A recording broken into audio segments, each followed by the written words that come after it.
Boom! What's happening, people? Welcome back to the Armament Factory with yours truly, Big Luch. You don't know what's happening, everyone. We've got Robert the Gunner in the house already. Salute to you, fellow Gunner. What's happening, guys? Right, today, Arsenal are traveling to the GTECH Community Stadium where Brentford FC is hosting. That's right, Brentford FC, the London Bees. Um, are taking on the Arsenal, the Gunners, the Cannons, the Gooners, in a must-win match for the Arsenal. When I say must-win match, it's because Man City played yesterday, last night, and they beat Fulham by 3 goals to nil, I believe it was, meaning they have cut the 6 point gaps to 3 points. Which leaves a little bit of pressure on Arsenal to make sure that gap goes back to 6 points. Now, am I confident that we will do that? Yes. We've beaten Brentford this season already. However, Brentford are a formidable force at home. Their long throws, their set pieces, they're excellent. They got the second highest scorer in the Premier League in Iga Thiago, an excellent striker. Knows how to make his runs, knows how to fend off defenders. So he's a great Premier League striker in the making. I think in the next couple of years, I think he will really start showing his true potential, and we might even see him move to a bigger and better club. We'll see how that goes. But that's right, guys.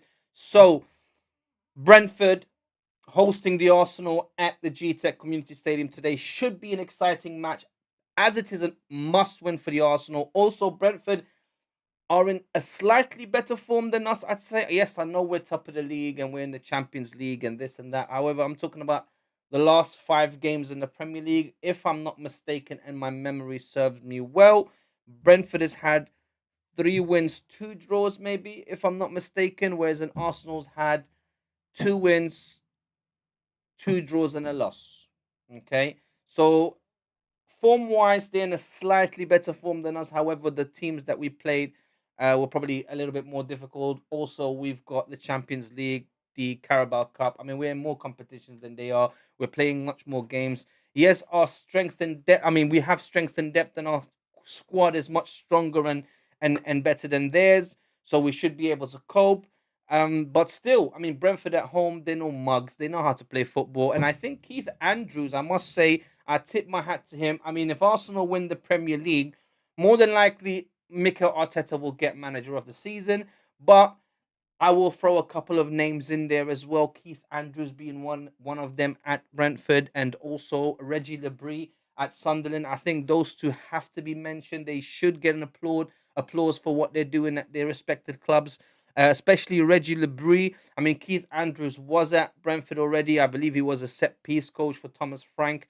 And I've said this before, a lot of Brentford fans have come out and started joking, saying that it always was Keith Andrews and Thomas Frank. They couldn't wait for Thomas Frank to go, so they start playing exactly how Keith Andrews wanted them to play. Obviously, that's tongue in cheek, and you got to take that with a grain of salt. But he has to be mentioned for manager of the season, and so does Reggie Lebris at Sunderland. They both have done amazing jobs at their club. So yeah, a hat tip for them. But obviously, like I said, if Arsenal win the league, definitely Mikel Arteta should be getting the manager of the season this season. Now, Robert the Gunner in the house. What's happening, Robert? Please tell me the scoreline. We're going to start this new game that I'm playing, which is every time I do a watch along or hate along, we see who's going to predict the correct score. So, everyone that comes in the chat today, please give me the score line that you think is going to happen, and let's see who's going to win at the end of the match. Who is going to guess the correct score line? Now, we do have about half an hour before the game starts. So what I want to do quickly is I want to do a recap on the Premier League games that have been played already, which was yesterday and the day before yesterday. Then, of course, I want to quickly talk about the lineups, and then by that time, hopefully, the game shouldn't be too far away from us, and we have kickoff now. So let's quickly have a look at, and I had it ready somewhere. Right, let's have a look at the games that have been played yesterday and the day before yesterday. So let's start from Tuesday when it all kicked off. So I did a hate along on Tuesday, obviously. And you know what hate along I did? There was only one hate along I was gonna do. It was the match that sacked Thomas Frank. That's right, guys. Thomas Frank, former Tottenham manager, former Brentford manager, was the current Tottenham manager, has been sacked. That's right, guys. He's been told to hit the road and never come back no more, no more, no more. Hit the road, Jack, and don't you come back no more, no more, no more. Right, we all knew this was going to happen. I mean, the writing was on the wall, really. He was very lucky with that game against Man City where he clawed or they clawed their way back into the game and done us a favor, to be honest with you. Um, it's like he had an extension of life. They thought, okay, he's done that. Let's give him another week or so. But the game against Newcastle, I did the hate along for it. Me and Peakster sat there, watched it. We Peakster as well. He corrected the. I mean, he guessed the correct score. He said Newcastle 2-1. So a round of applause for Peakster in that game. So we'll see what the prediction, what he's gonna come out if he joins us today, what he's gonna predict.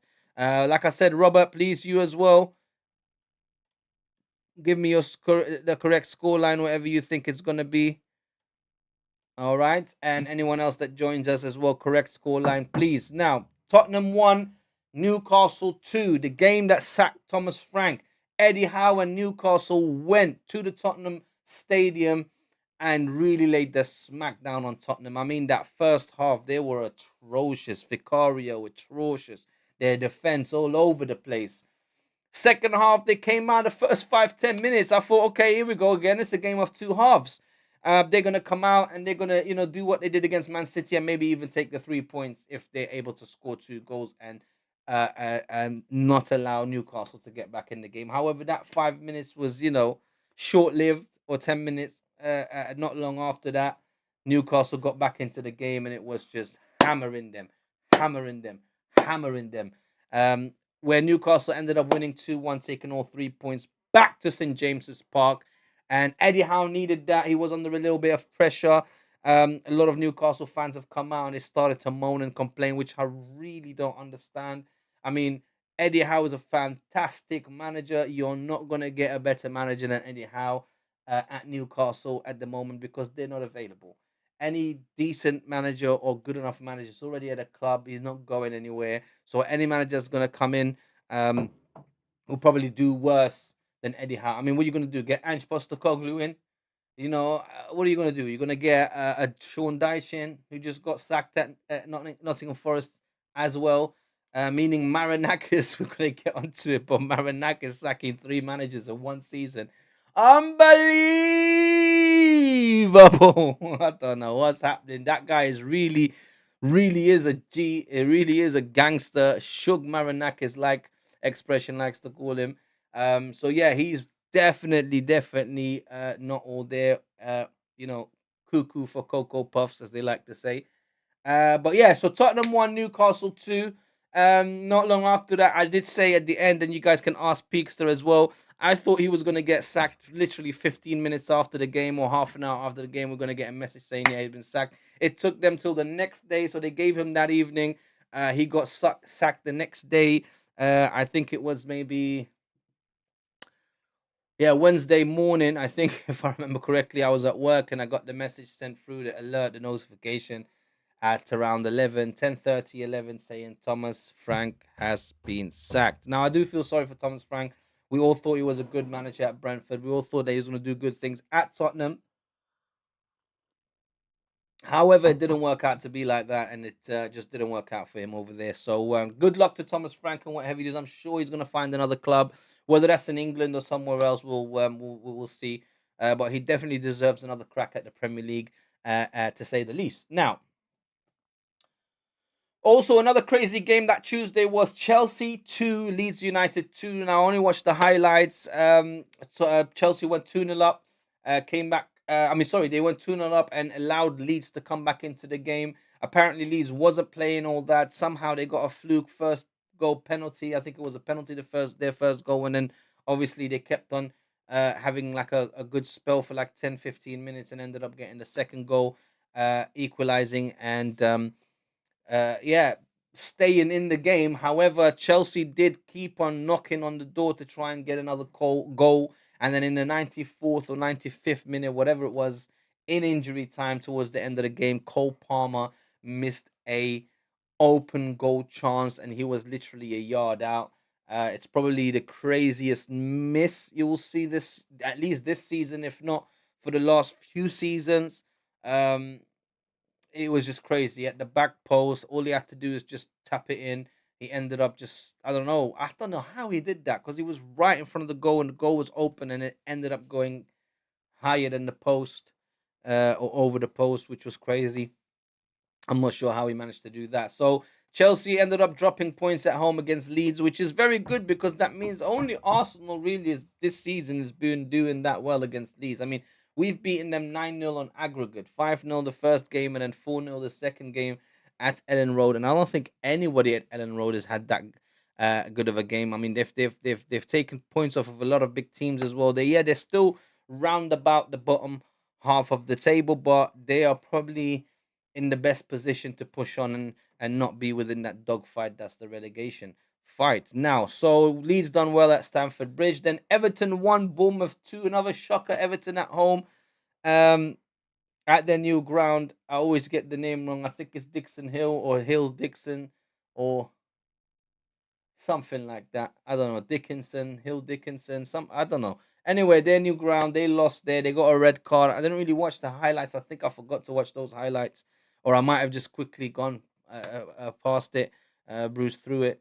But Everton won, Bournemouth 2, another head loss there with the red card. Then West Ham won, Manchester United won. We were keeping an eye on that. Me and Peaks. The West Ham going up front with in front with a Suchek goal in the first half, and they kept that one goal lead throughout the majority of the game. It took Sesko, I believe, in the last minutes or so to get back and score a goal and equalize for Man United, which is very lucky for them and very lucky for Tottenham, because had West Ham got all 3 points, had Leeds got all 3 points, it would have been even more doom and gloom for Tottenham, as they are in that relegation fight amongst all those relegation teams.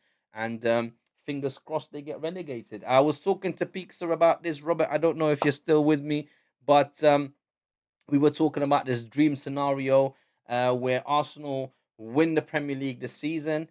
Then, Arsenal win the Premier League this season. Tottenham get relegated this season. Then Mickey van der Ven decides to leave Tottenham like Sol Campbell, come to the Arsenal, and then the following season, Arsenal win the league again with Mickey van der Ven in our team. Can you imagine that? I mean, you can't write a better movie script if that was to happen. Arsenal win the title. Arsenal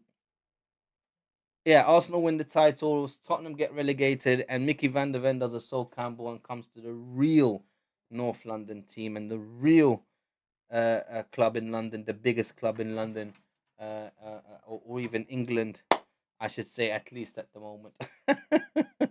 I know I'm gonna get a lot of stick for that, but it is what it is, guys. Anyway, so West Ham won, Man United won, Nottingham Forest nil, Wolves nil. That was one of yesterday's games. Um, I saw that being a draw. I thought it would be a 1-1. However, Nottingham Forest drew, and Sean Dyche lost his job. Um, when it comes to Nottingham Forest, they have an owner in Marinakis who he's unorthodox, to say the least. I mean, he does things his own way. It's his money. It's his club. Um, he started off at the end of last season with a madness by coming onto the pitch and starting to really have a go at Nuno Espirito Santo, which is very crazy, because I know he wanted to get into the Champions League, but I mean, what Nuno done for them, he took them really up and got them into a European spot. Maybe not the Champions League, but got them into the European spot. However, Marinakis was desperate for that Champions League position, because Champions League position just means so much money for the club, that every owner will want to get to that, to those positions, obviously, and Marinakis is nothing different from them. So Marinakis wanted to get the Champions League positions, but that head loss he had at the end of last season, when he was sort of like Well, to be honest with you, I don't even remember what he was saying to Nuno. I don't remember if anybody came out and talked about it at all. But you just saw images of him on the pitch. I think talking in Nuno Espirito Santo's ear, and Nuno Espirito Santo kind of like saying, "Yeah, not now, not now. We'll talk about it later," kind of thing, whatever. So anyway, some sort of needle happened between those two. The start of this season, Nuno had a couple of games that wasn't going that well, and the axe came down immediately from Marinakis. He fired Nuno and got in Ange Postecoglou. Now, Ange Postecoglou, I think he had like 39 days at that club. He had like maybe 6 games. His first game being against Arsenal, and they lost that obviously. Um, and then the fans got. The thing is, the fans never took to Ange because of what happened at Tottenham. I think that the right thing for Ange Postecoglou was to take at least 6 months to a year break, make everything calm down. But he went to a job straight after the Tottenham job, straight after winning the Europa League, and I think that's what drew Marinakis to get Ange Postecoglou, because he just wanted to win a cup. He thought, we're in the Europa League. He's just won that. Maybe he can do another run. He'll know how to win that. Didn't even give him the chance. He was in there for less than 40 days.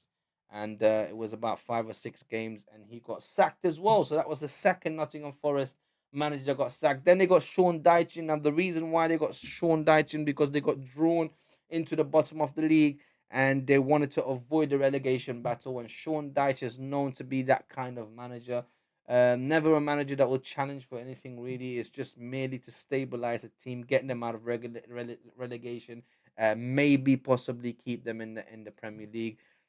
It doesn't look like Marinakis was happy with all of what Sean Dyche was doing. He was hoping for a better reaction, or a better results that were not coming. So the axe came down for Sean Dyche after yesterday's game as well. So he was expected to be um, Wolves. However, now they're getting dragged into a relegation battle. They're only 3 points ahead of West Ham, who are on 24. Nottingham Forest are on 27. And then Spurs are on 29, guys. So it's only 2 points between Nottingham Forest and Spurs. And only 5 points between West Ham and Spurs, guys. So it's not a big gap. Uh, it usually is a big gap at the top. That's why Arsenal want to widen that gap back to 6 points. But at the bottom, when you're struggling and you cannot get a win under your belt, it's really peak. I mean, 5 points is really not that big. I mean, you're talking about one loss, and then you're really in it, mate. Honestly, and then if the other teams at that point get their 3 points up as well, it looks worse and worse and worse and worse. So Nottingham Forest nil, Wolves nil. Wolves are obviously gone already. It didn't really mean nothing at that point. Aston Villa won Brighton, which is good for Aston Villa, meaning that they're still in a fight for Champions League positions. Although they had a bit of dip in form. Sensoon's in the house, thank you. Um, Although they had a bit of a dip in form, they're kind of coming back now. They kind of like getting. They got a few players in January.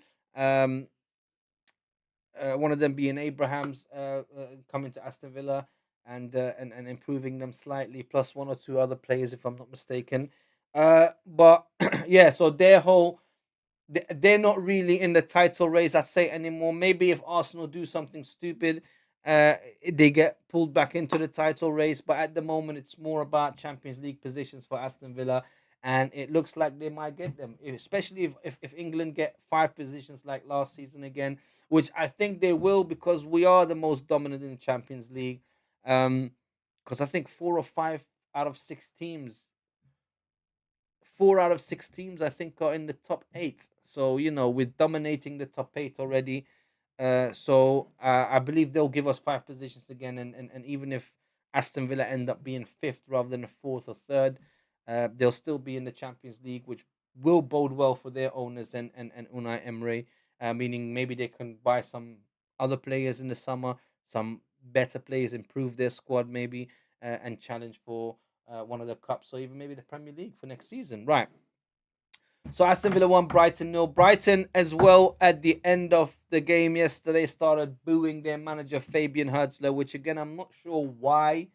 Um, they're not that far down in the bottom half, but I guess they're expecting more from their team, which is very strange that all of a sudden Brighton have these expectations. And I mean, you're a selling club. What do you expect? You build up players, you coach them into becoming good players, and then you sell them to Chelsea or to whoever. You know what I mean? The amount of players you guys have lost over the last 2 seasons, what is it that you're expecting? This is so confusing with these fickle fans sometimes. Like, you're a selling club. Just be grateful that you're in the Premier League and not in the Championship. So booing Fabian Hertzler, it's a bit strange, but their expectations have been rising over the last few seasons, and they're expecting, I guess, to be in a European spot, at least Conference or Europa League. That brings us to Crystal Palace 2, Burnley 3, Scott Parker. I mean, no one saw that coming. I don't know what's happening at Crystal Palace.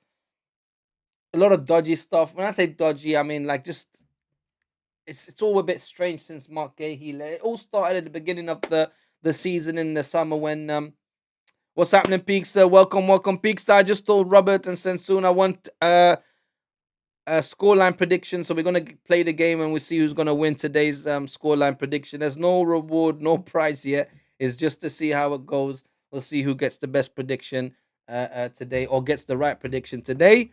Peakster says rocking today with my new home jersey. Come on. Well done, Giza. I like it. I like it. I like it. So back to what I was saying quickly. So Crystal Palace 2, Burnley 3. So that was a bit of a shock as well. Scott Parker doing very well. I mean, it's a little bit too late for Burnley now. I do believe they're going to go down. And like I said, I don't know what's happening at Crystal Palace. It started off with the whole Mark Gahey saga going to Liverpool. He ended up not going to Liverpool.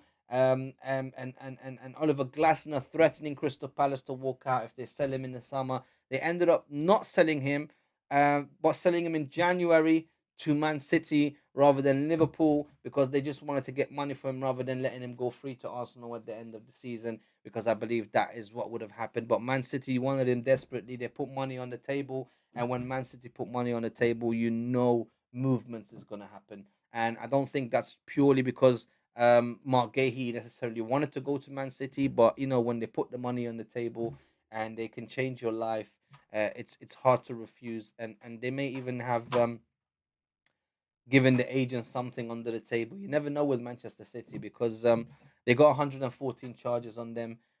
So you don't know what dodgy stuff they're doing. But they managed to lure Mark Gahey to Manchester City. So ever since then, to be honest with you, it's been really looking bad for Oliver Glasner. He's obviously not happy at Crystal Palace. Crystal Palace at the moment is what they tried to sell Jean-Philippe Mateta to AC Milan in January. He went there for medical. They found out he's got a knee issue. They said, hell to the no, send him back. We're not signing him. He failed the medical. He's now going to go under the knife and get surgery done to his knee. So that's why Crystal Palace went and got Strand Larsen from Wolves. So Strand Larsen got his move, and he's obviously staying in the Premier League for next season, unless Crystal Palace get relegated, guys. I mean, they're really there or thereabouts as well. Burnley, though, like I said, Scott Parker, unfortunately, it's a little bit too late. They're already there. I think them and Wolves are surely relegated. It's all about the third team that gets relegated, whether it's West Ham, Tottenham, Nottingham Forest, and now even Crystal Palace getting drawn into that as well, and Leeds as well, still there or thereabouts. Just all about who's the hungriest. Man City, Fulham, obviously, I talked about it. Man City 3, Fulham 0. Sunderland 0, Liverpool 1. To be honest, I didn't even watch the highlights of that. I'm not sure what happened. I think it was a Van Dijk goal from what I read. So I can't really go into that. But Liverpool churn out another 3 points against Sunderland. Away to Sunderland. I think that's the first game Sunderland have lost at the Stadium of Light. Which that's why I said I was talking about Reggie Lebris at the beginning of the show. He should get a mention at the end of the season for being one of the best managers to have come into the Premier League this season. He's absolutely fantastic at Sunderland. I don't know how he's doing it. He must have a magic touch. But the first game they've lost at the Stadium, they were the only team in the Premier League that were going unbeaten at home. And that match was the first game that they lost at home against Liverpool. But Liverpool obviously now getting back to a bit of form, trying to push for those Champions League places. Because if they don't get into the Champions League, you know Arnie Slot is going. So that's it, guys. That was all the games. Now we only got one game left, Brentford versus Arsenal. Let me go quickly to the chats. Peaks, it says, bro, you already saw the amount of snow we got we are getting another snowstorm with about 10 to 15 inches of snow. Damn!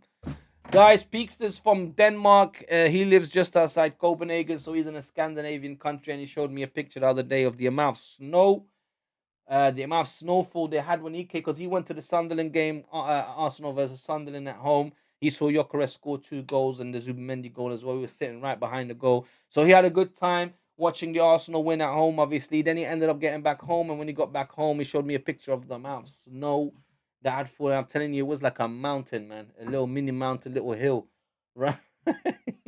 I couldn't believe it, and now he's telling me there's going to be more snow coming. Well, good luck with that, Peakster. I mean, the weather is changing. In England, it's just rain, bro. We're just wet all the time. It's just rain. I don't think it has. I think yesterday the news came out and said it's rained every single day since the start of 2026. We haven't had one day where it didn't rain. So you might have snow, but at least you're dry. We are super wet. We're a bunch of ducks here, mate. I'm telling you. Right, so let's go and do the lineup. We've got about 6 minutes left. So let me do the lineup quickly before the game start. Here we go. So Brentford playing a 4-2-3-1 formation. They've got Kelleher in goal, Coyote, Azure, Van den Berg, and Henry at the back. Then Yarmuluk and Yanelt in front of them, which is that's very good defensive back. I mean, a real good defensive kind of like back four and holding midfielders. Those six are really really strong.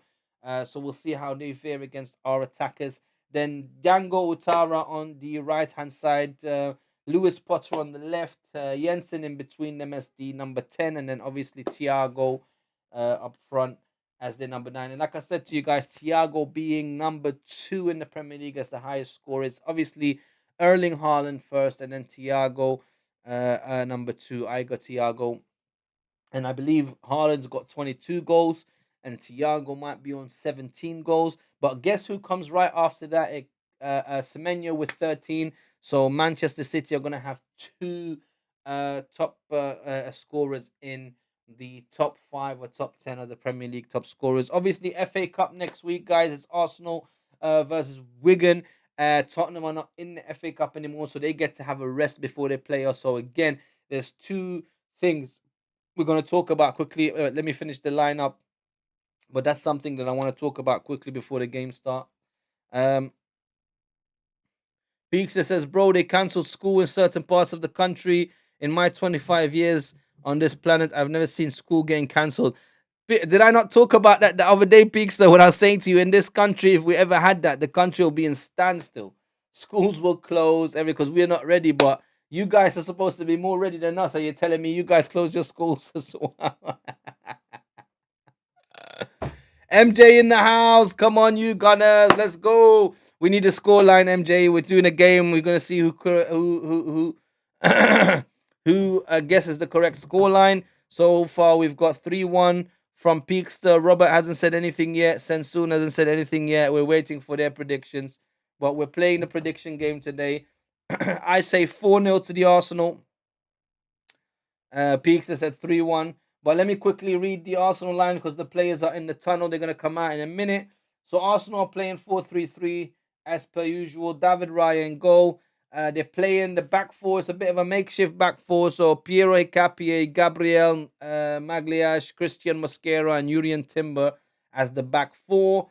Declan Rice, Zubamendi, and Eberici Eze in midfield today. And then Leandro Trossard on the left, Noni Madueke on the right, and Victor Gyökeres up front.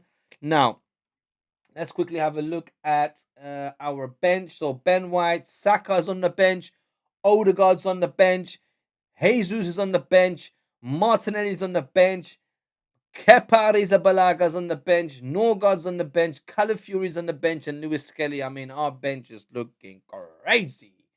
That team itself, you could play against a bloody Brentford, and they probably do a job. Anyway, Brentford's bench is Hickey, so Aaron Hickey, Ethan Pinnock, Jordan Henderson, Hakon Valdemarason, and Nathan Collins, Mikkel Damsgaard, Romele Donovan, and Kaye Furo, and Luca Bent. That's Bent with a double T. Right, guys. So that's the lineup and that's the bench. We're pretty much ready for kickoff now. MJ says 4-1 to Arsenal. Gyökeres, Zubamendi, Rice, and Gabriel. Not a bad shout. I said 4-0. MJ said 4-1. Peakster says 3-1. Now we just got to wait for the rest of the scores, and then we'll see at the end of the game who is going to win. There is no prize. Damsgaard for Brentford. Well, you got to wait for him to come on because he's on the bench. But yeah, it's not a bad shout. They do put him on around the 65th, 70th minute. So he can come on and get a goal for Brentford. Yes, indeed.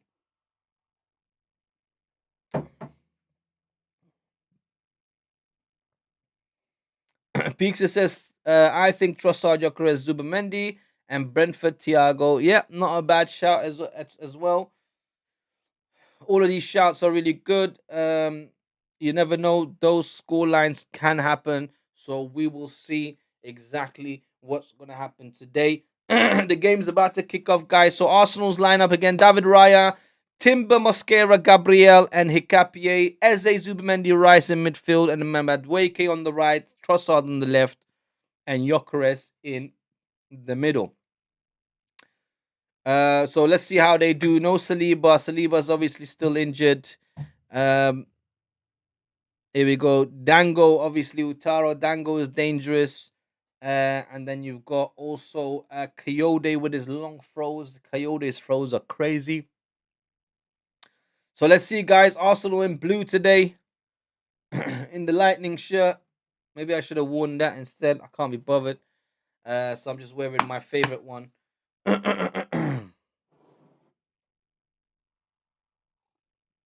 Keith Andrews, another one of those managers that needs to be mentioned as one of the managers of the season. So there should be, if Arsenal win the league, Mikel Arteta would obviously get manager of the season. However, Keith Andrews and Reggie Lebris should be mentioned alongside him as well, and they should get some sort of achievement for that. Maybe not the best manager, but maybe something else for their jobs that they've respected jobs they've done at their clubs. Now, the game's about to kick off. There was one thing I wanted to talk about real quick before we do kick off.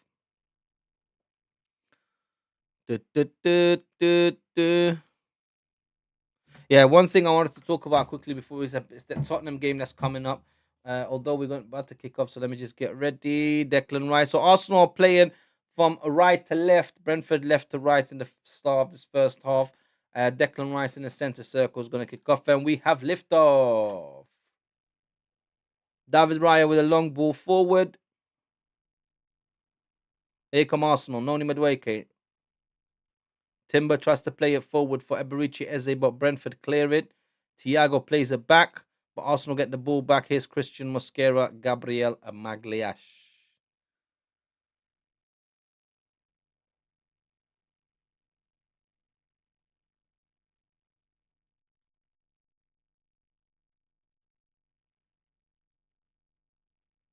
Peakster said, I'm at 4. Let's get one more. What do you mean? I'm confused. I'm not sure what you're talking about, Peakster, but let me see how Arsenal do in this first 5-10 minutes.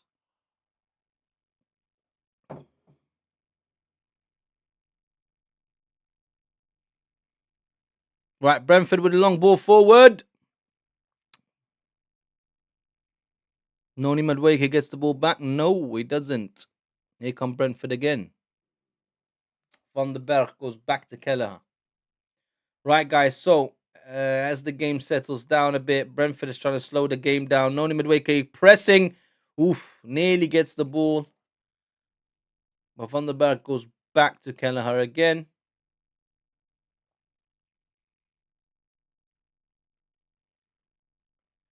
I'm just going to keep my eye on Gyökeres today. See how he's doing. He's chasing Van den Berg now.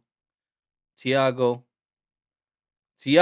and Gabriel gets the ball off of him. That's a great play by Gabriel. Noni Madueke loses the ball though, but Deckers gets it back. He tried to play in Zubamendi, couldn't.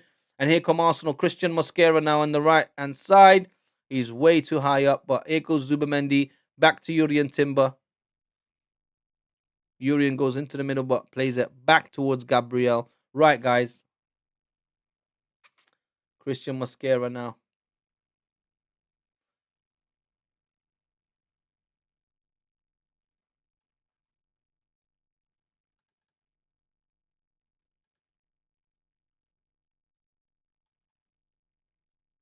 Right, ball goes out. It's like a Brentford corner. Gabriel puts his hand up for the mistake. Oh no, maybe it's not. It's a goal kick, is it?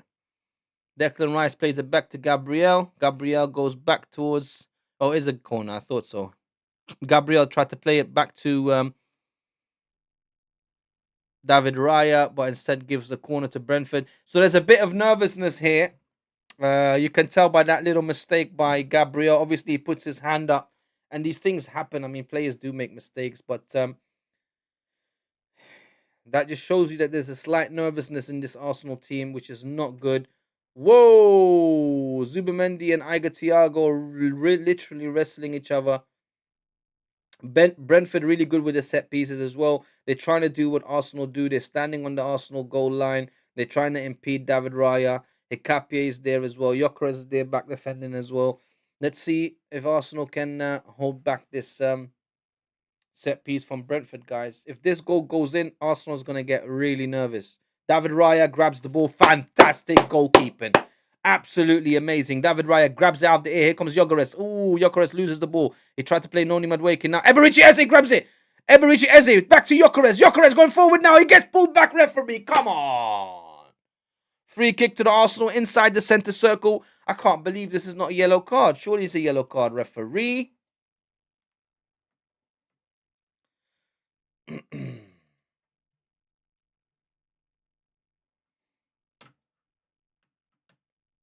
Vitalia knelt.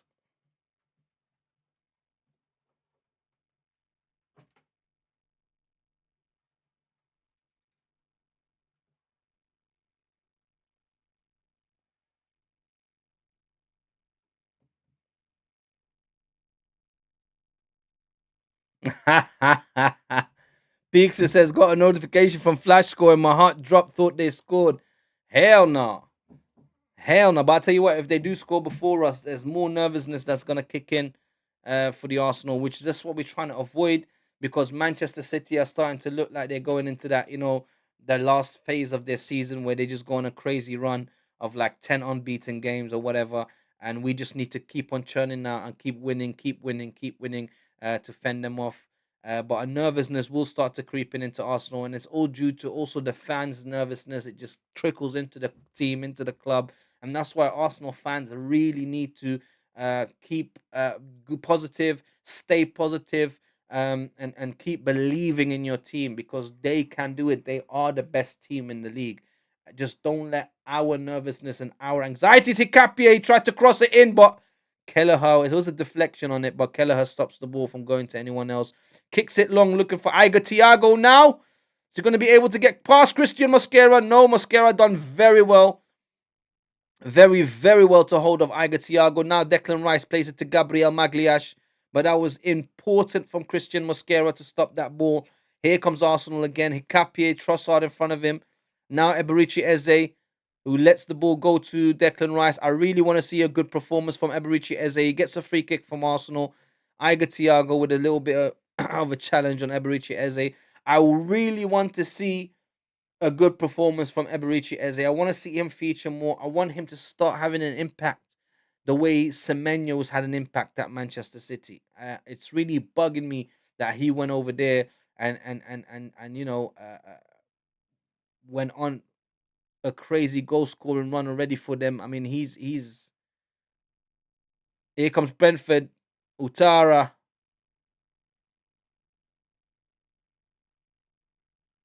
Still Utara, but he tried to play it into Thiago, couldn't, and David Raya grabs the ball.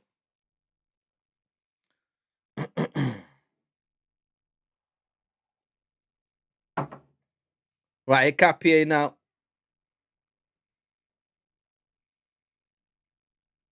David Raya almost kicked it into his own goal, but played it quickly to Christian Mosquera. Now Timber. I'm telling you guys, there's a nervousness about this Arsenal. I don't like it. David Raya kicks it out to Victor Gyökeres. Victor Gyökeres Plays a ridiculous ball to Noni Madueke. That's what I'm saying. They make a mistake. You see, this is what I'm talking about. Look, first it started off with Gabriel. Now it's David Raya nearly kicking it into his own goal. Now it's Victor Gyökeres trying to play in Noni Madueke and just kicking the ball out. All of these are little signs of them being nervous, them not being ready. I mean, Brentford look more comfortable than the Arsenal team. And I don't like that. Meaning, Arsenal need to get a goal right now to settle their nerves, man.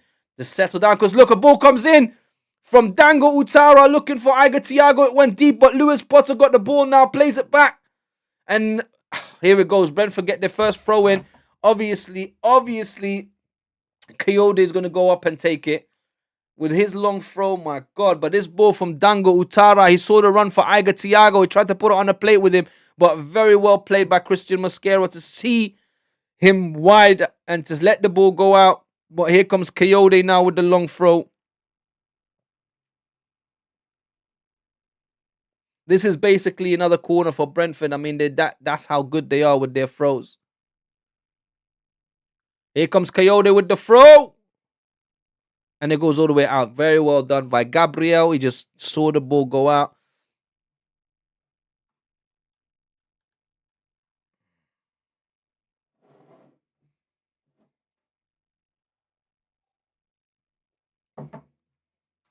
So what I like to say to all the Arsenal fans is this. That's how you got to be thinking this season, to this last 12, 13 games that we're going to play. Here's Victor Gyökeres. Trossard. Let's go. Eberici with the run. He doesn't. He plays in Hikapié. Hikapié on the left-hand side now. Goes to Declan Rice.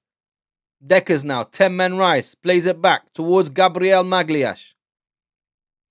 Zubamendi now. Zubamendi plays it back to Hikapié on the left-hand side. Hikapié with a cross. Takes a deflection. First corner for the Arsenal. Well done, Piero Hikapié. Well done, Piero Hikapié. I tell you what. One of my players of the season at Arsenal so far, Piero Hikapié. He's a loanee. I hope that we keep him.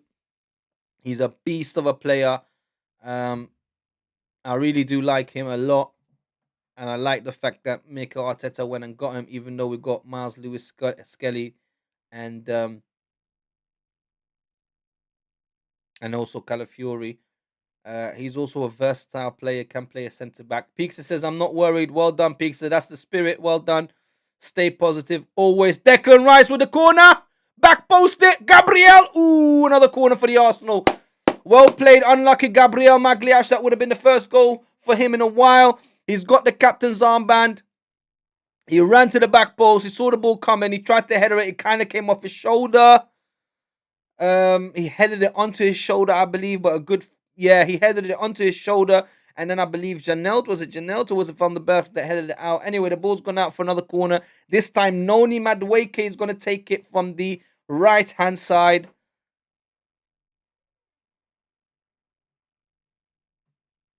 Noni Madueke now. Ball comes in. Brentford head it out only as far as Leandro Trossard on the left-hand side now. He's got two players in front of him. He plays in Declan Rice, who goes back to Trossard. Is Trossard going to cross it? Is he going to cross it? Hikapié on the overlap. He crosses it. Brentford clear it. That was Coyote with his head. Cleared it only as far as Declan Rice, who runs back now to the centre circle and plays in Jurian Timber. Now, Noni Madueke on the right. Comes inside. Well done, Noni. Noni is a real spark of energy for this team this season, honestly. Jurian Timber. I mean, every game he's played, he's gotten people on the edge of the seats. Every game he's played, he looks like he's put 100% effort in. You can't fault him for that. So all these 5,000 Arsenal fans that signed that petition, you absolute waste, man. You absolute fake fans. You absolute... Look, I don't swear on my channel. This is a family-friendly channel. I don't like none of those bad words and whatever. But I tell you what, those fans that signed that petition in the summer, whoever you are, go bang your head against the wall, honestly. That was the most ridiculous thing I've ever seen from Arsenal fans, trying to petition not to get another player into their club, regardless of where he's coming from or what level he's playing at. You want more players at your club. You want to strengthen the depth of your squad. And these Anyway, these Arsenal fans went and made a petition and got 5,000 people to sign it not to get Noni Madueke, who's probably been one of the better players this season. Here he comes. Noni Madueke plays it back towards Christian Mosquera. Madueke again. Noni. No, no, no, Noni. Right, Christian Mosquera, Gabriel Magliash, Piero Ecapie, Trossard.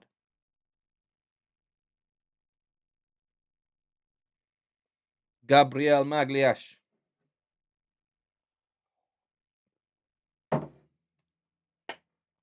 Peakster says, Brentford is a bogey team, not for us. You're right, they might not be a bogey team, but they're definitely a banana skin. I mean, we can definitely drop points here. Don't ever get that twisted. Zubamendi to Gabriel Magliash. But you're right, they're not necessarily a bogey team as such. Trossard now. Trossard with a bad ball looking for Julian Timber. This is what I'm talking about, man. This is what I'm saying. Always this time of the season, in these kind of games, we start lacking that finesse, that je ne sais quoi, like they say in French. You know, that precision passing into the players' feet, the nice crosses, the good corners. I don't know I don't know why that happens. Like, I can't believe how many missed passes we've made already in the space of 13 minutes. That's unacceptable for a team that's top of the league and that's trying to win the title. Here comes Brentford. Ooh, Gabriel quickly. Him and Julian Timber nearly bumped heads, but they managed to get the ball to David Raya, who cleared it. Janelt now pushing Trossard. Coyote with the ball. But Trossard, well done. Fended him off. It's a throw-in for Brentford. Look, I'm hoping at some point Brentford is going to just lose a moment of concentration because they're concentrating hard to keep Arsenal at bay. So hopefully they make 1-2 mistakes as they're getting a bit worn and a bit tired through this first half, where Arsenal can just show why we're top of the league and why we're champions elect. Because that's the most important thing. You know, you got to just keep making statements in every game that you play. It doesn't matter who you play. And that's why I was so upset with that loss against Manchester United. I was so upset with that loss against Aston Villa earlier in the season, and then Sunderland, the draw with Sunderland earlier in the season as well. Here comes Brentford. Declan Rice, though. Declan Rice. Oh, he loses the ball. It's Brentford. It's a foul. Free kick for the Arsenal. Janelt not happy. He's gone to the referee. Referee is telling him, listen, mate.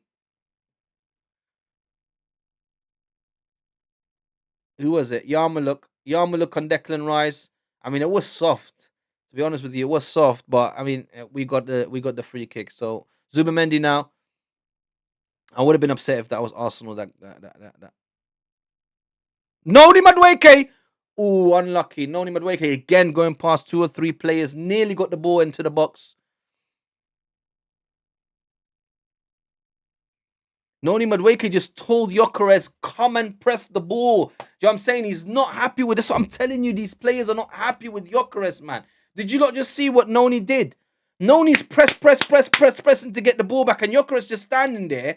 And Noni literally had to tell him, bro, press the ball, bro. While he's pressing, he's telling Gyökeres to press as well. I wouldn't be surprised if Gyökeres stays doing this and plays like this. I'm pretty sure he'll get pulled off at halftime because Mikel Arteta's not playing games this season. He'll pull him off. For your winger, yeah, to tell you to go and press without you even knowing that you should go and press the ball at that point. I mean, that doesn't look good. I'll be honest, it doesn't. Declan Rice plays it back to Gabriel. He's not having a fantastic game. I mean, him and Zubamendi are always all right. They're pretty stable. They're pretty consistent. But I want to see more. I want to see flair. I want to see dominance. I want to really put your foot on teams' necks now, man. Make those statements like, yeah, let Man City keep dreaming. Let them keep waffling on Pep Guardiola and their players. Let them waffle like they're going to catch us up. But when we play like this, that gives them hope. This is the problem. Here comes Declan Rice. That's better. Mr. Horse himself. Hicapie. Trossard.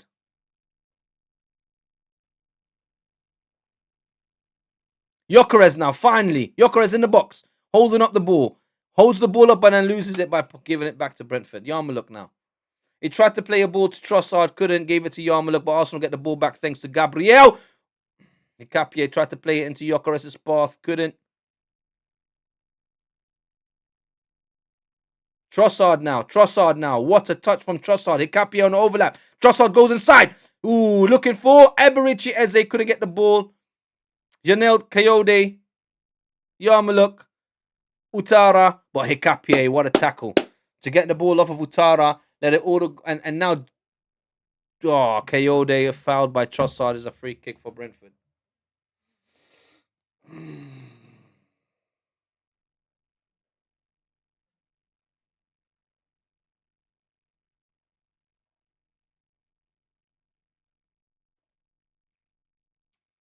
Keith Andrews gets a yellow card for what? What was he doing?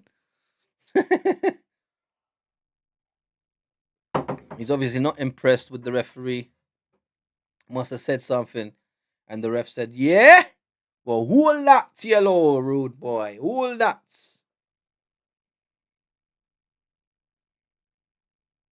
Trossard, Eze. Brentford get the ball back. Oh, my God.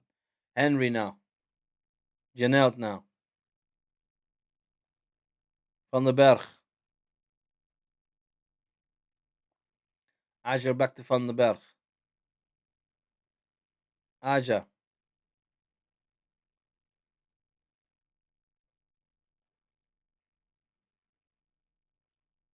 Henry. Brentford keeping possession really well. Henry just tried to play into Yarmulke. He does. Ref gives a free kick to Brentford. Zubamendi going a little bit too hard. Right, Brentford with the free kick.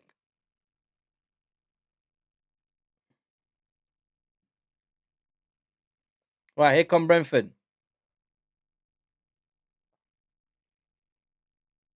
Brentford have really slowed the game down. Arsenal just defending. No one's pressing. They're just holding off Brentford, seeing what they want to do.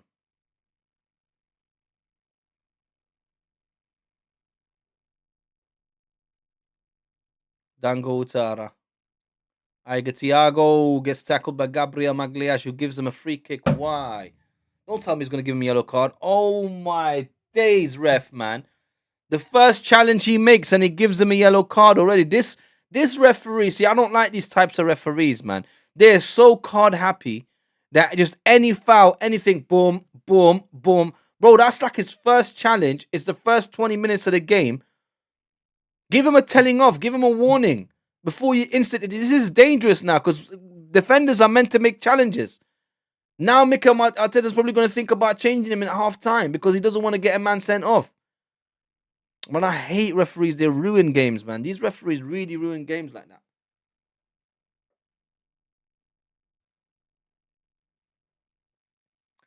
Right, it's a free kick for Brentford, guys, in a dangerous area, and they're good at set pieces. Look, their set piece coach coaching them on what to do. Madueke is trying to help out his players as well.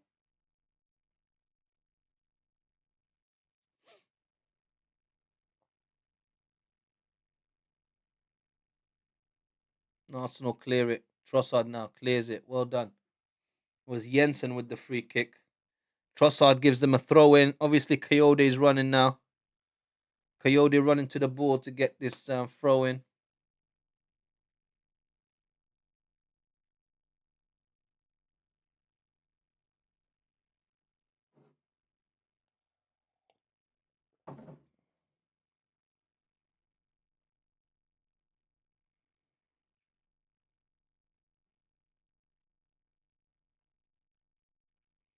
Go on, Coyote with the throw now.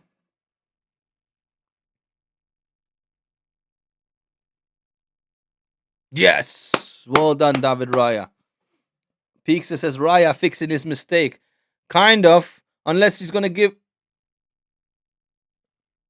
Oh! You're right, Peekster. Unbelievable save. But Brentford still coming. Declan Rice now heads it out. Ooh, the ball's still in a dangerous area. Zubamendi clears it. I'm telling you guys, This is dangerous. Absolutely dangerous. I told you guys, Brentford are no mugs, especially at home. We've watched several of their games already this season, guys. We've done watch-alongs when they've played against United at home, when they played against other teams. I don't remember now who, but we've watched them. We know they're dangerous.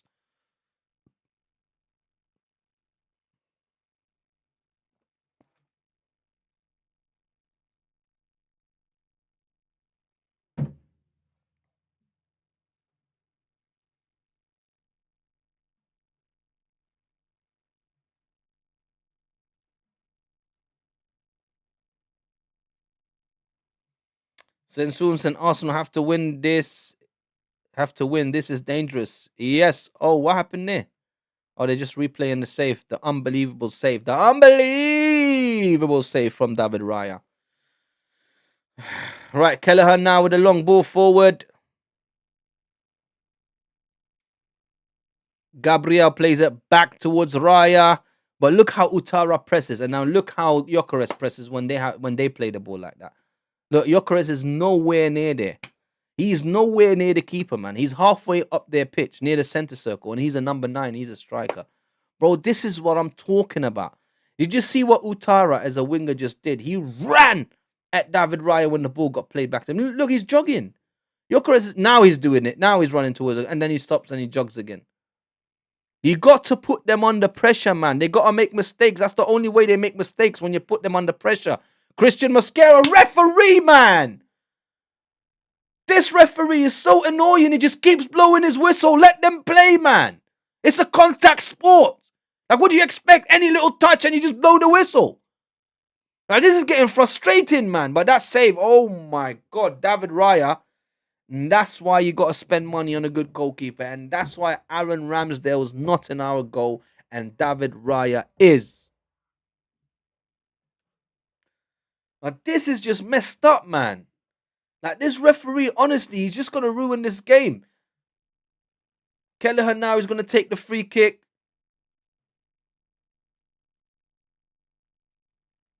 Long ball in. Brentford still with the ball. Arsenal not defending well. Zubimendi, the shortest player on the pitch, heads it out from in front of David Raya. Christian Mosquera. Now Eberici Eze finally gives it to Gyökeres, and Gyökeres cannot control the ball, and Brentford play it back towards Coyote, who's by himself. Janelt. You don't want to hear something crazy, yeah? In the last 5 minutes, Brentford has had 91% of possession. In the last 5 minutes, let me repeat this again.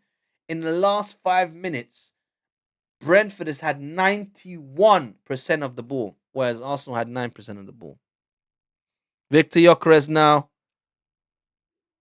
Eberici Eze. Go on, Eze, man. Come on, bro. Where's your talent at? Come on, Trossard. Declan. Even the balls from Eze, they just don't look convincing yet. I know it's not him. Peekster says it's only been 24 minutes. We are fine. I hear you, Peekster. We are.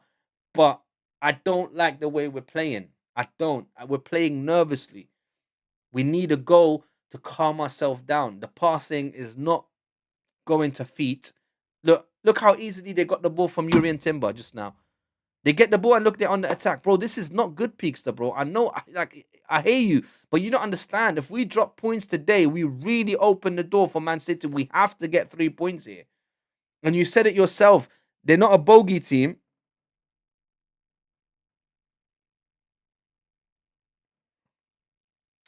Right. Declan Rice just played it out. Now Trossard. See, this is what I'm talking about. This ball from Trossard. He just gave it straight back to them, man. Oh, my God. Peekster says, anyone saying David Raya hasn't been the best keeper in the past 3 years are out of their damn mind. You're damn right. I agree with you 100%. I was happy when they got a new keeper instead of Aaron Ramsdale. I used to argue with my little brother. He used to say, no, Aaron Ramsdale was a good keeper. I said, no. You know how many mistakes he makes? And then he got David Raya from Brentford. Remember, David Raya came to us from Brentford. And I was so happy when I first saw him play for the Arsenal. I said, yeah, finally a proper keeper, man.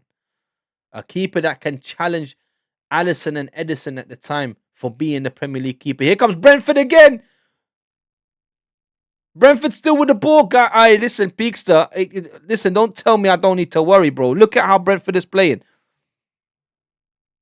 Oh my God! If it wasn't for Supermendy, that was a goal. Declan Rice clears it now.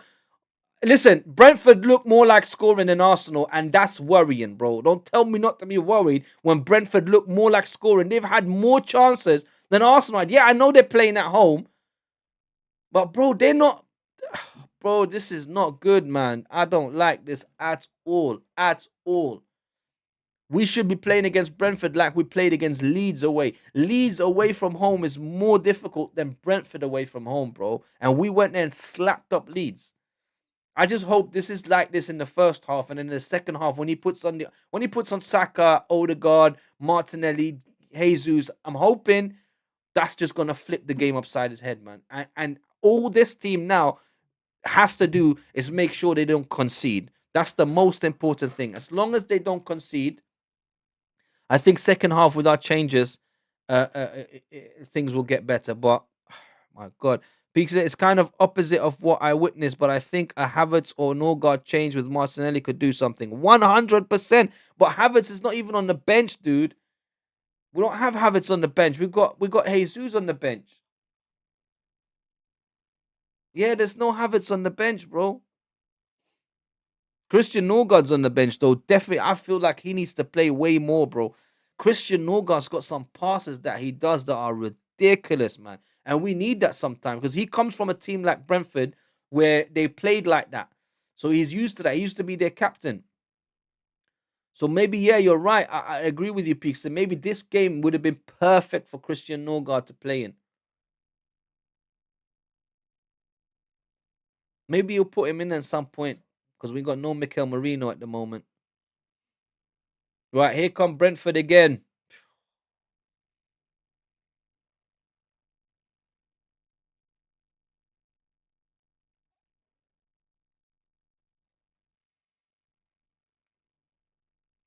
What a ball in. Brentford, still Brentford. Here goes Utara. Gets challenged, but the ref says no. Finally, he's starting to let the play go. Declan Rice to Noni. Noni. Plays in Gyökeres. Plays in Gyökeres. Go on, Gyökeres. Oh, he tried to play in Noni again.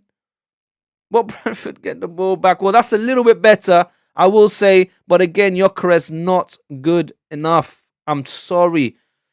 Referee pulls up Gyökeres, gives him a yellow card. Mikel Arteta is not happy with it. Victor Gyökeres is like, how did I get a yellow card? Why am I getting a yellow card? For what? Well, obviously on Yarma, look, the challenge. Look what you've done. You pulled him back. Oh, no. No. That's soft, referee, man. This referee, man. But Noni could have took it by himself. He played in Gyökeres. But look, Gyökeres, what are you doing, man?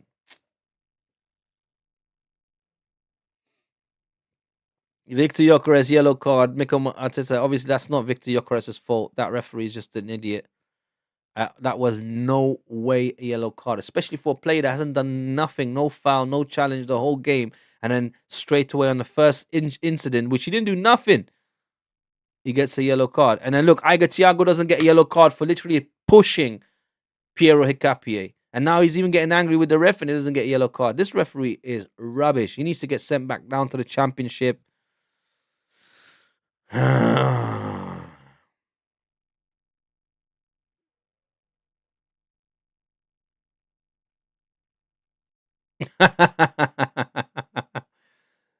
We've got Wilfred Paul M2F. Can you turn your camera for us to watch the game? We don't want your face. I'm sorry, dude. I can't. Here comes Victor Gyökeres.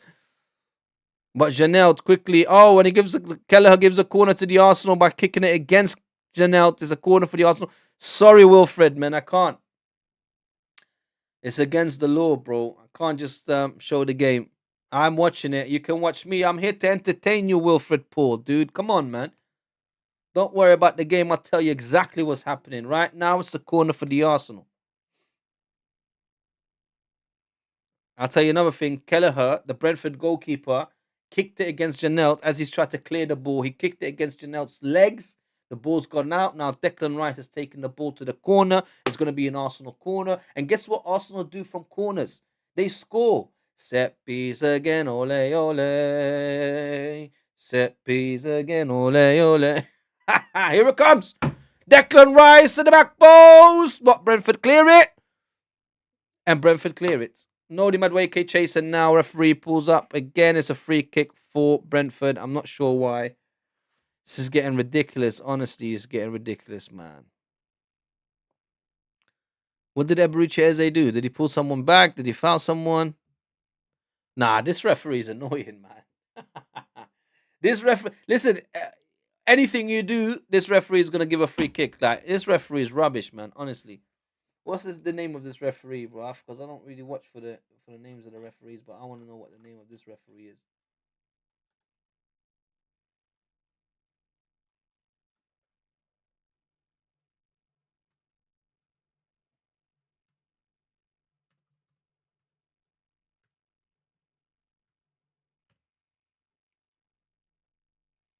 John Brooks, bro. Send John Brooks back to the championship, bro. I'm telling you. John Brooks is not a Premier League manager. Here's Jurgen Timber. And I don't even care if he gives Arsenal a penalty or he gives a decision our way. He is not a Premier League manager. John Brooks, send him back to the Championship or League One. You do not deserve to be refereeing this game. Look, even Peekser says, nah, this ref, I told you. Here comes Noni Madueke. Noni Madueke with the cross. And Utara heads it towards Henry, and Henry clears it.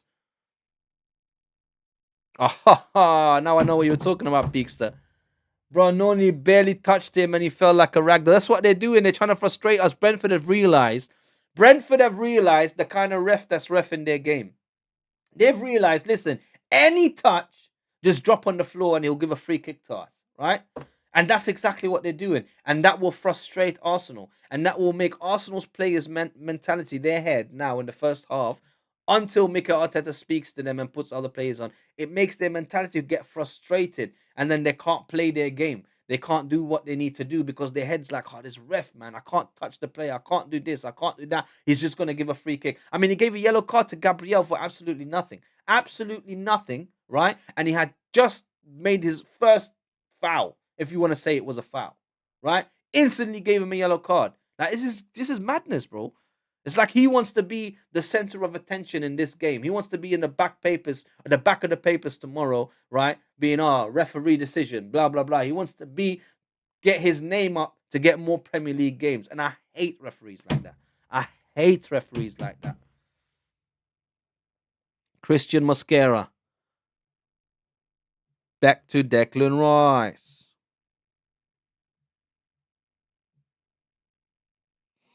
Declan Rice, running. Look at horse. So much space for the horse.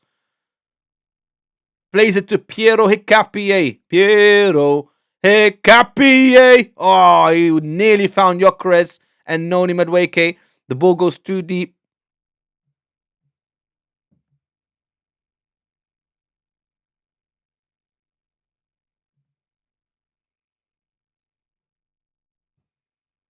Right, Christian Mosquera, Zubamendi. Arsenal are trying to maintain a little bit more possession now. Piero Hincapié.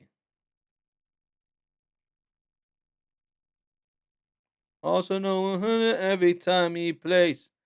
I forgot the song for him now. Cross comes in. Too deep. Can Trossard keep it? Trossard keeps it. Piero Hincapié. Right, Trossard.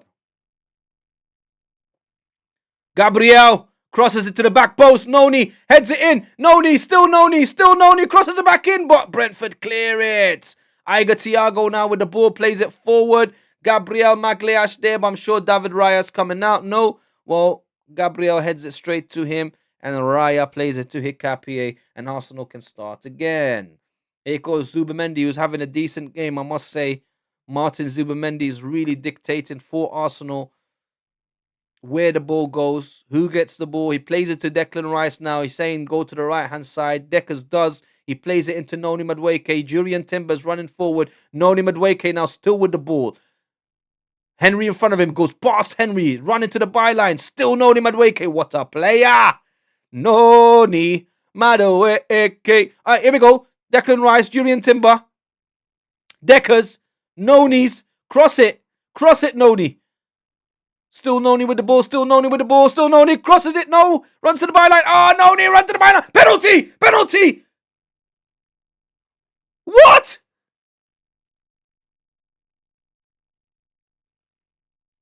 What? What? Bro, how is that not a penalty, bro? Bro, how is that Bro, this referee was given a foul for everything. Then we get a foul in the box and there's no penalty, no foul. Now, what is happening? I'm confused, bro. Is VAR not talking to him? Peekster says, ain't no way, that's a pen. Nah. Bro, all I can say is... Bro, this referee got paid by Man City, bro. Sheikh Mansour has gone to this referee, just like Barcelona was doing back in the day when Pep was in charge of them. They were paying off the La Liga referees. Man City doing the same thing, bro. They're paying off these weak referees, giving them trips to Abu Dhabi and whatever, and giving them trips to here. You guys heard about that, right? When they were literally paying referees to go on holiday in United Arab Emirates to Abu Dhabi and that. They were hosting them and whatever. That's bribery, bro. Deckers. What, this one now that's coming up now? I haven't seen the foul on Hicapia yet. Declan Rice. This referee, I'm telling you, he's frustrated. Look, you see how Hicapia just got frustrated? This is what I'm talking about, Peekster.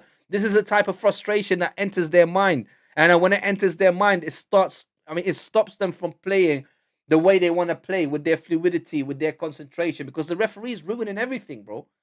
Like, come on, it can't be like this. It can't be. That was the exact same foul that happened on Noni Madueke in the box, but he didn't give a penalty for it. But then right there in the play, when it happens to a Brentford player, blows the whistle and it's a free kick. I don't understand, bro. Now, there's no consistency with this referee. He's really starting to annoy me now. Like, genuinely starting to annoy me. Like, this is crazy. Like, they didn't even bother looking at the VAR for the Noni Madueke penalty call. I'm telling you. Look, and now he doesn't give a foul for Trossard. Oh, he does. Thank God for that, because I would have went crazy. I'm telling you, I would have went absolutely nuts if he did not give a free kick for the Arsenal right there. Anyway, here comes Pierre Capier. Declan Rice, though, to Eberici Eze. Come on, Eze, bro. You're not having a good game again. I mean, you're not having a bad game, but I love Eberici Eze so much. But, bro, you need to start stepping up. You need to, man.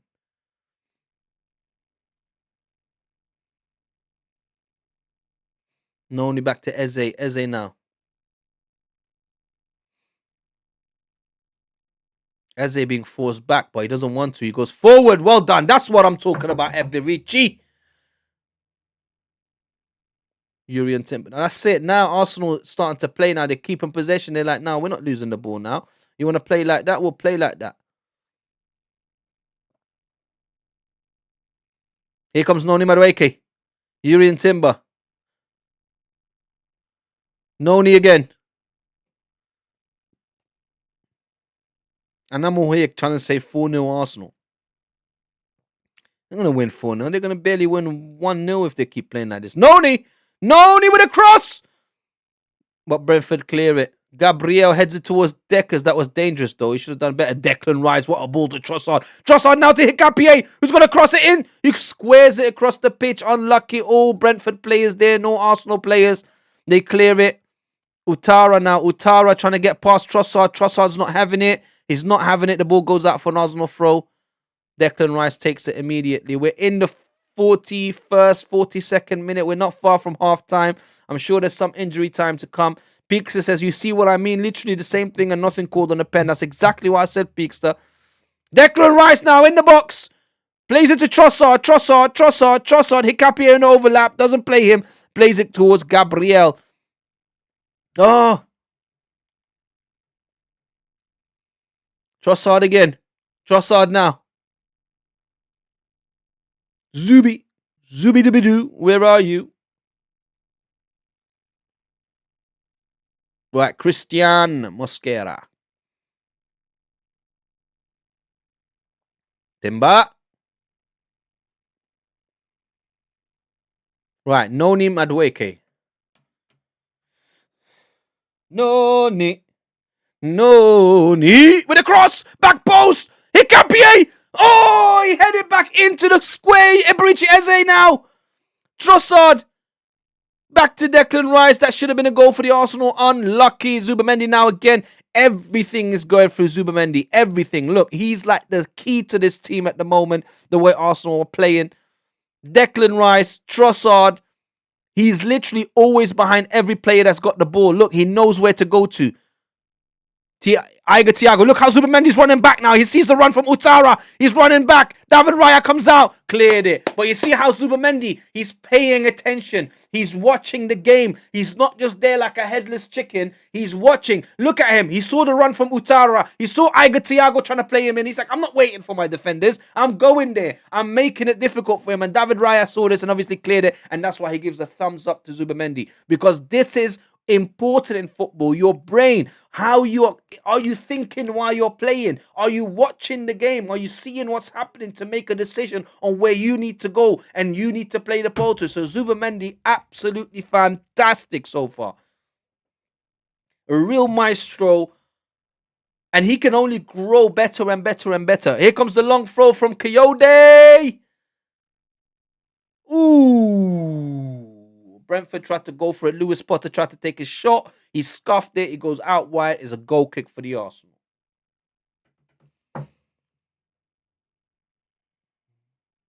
Tell you what, I have to clap my hands for Keith Andrews because this brother is doing a fantastic job at Brentford.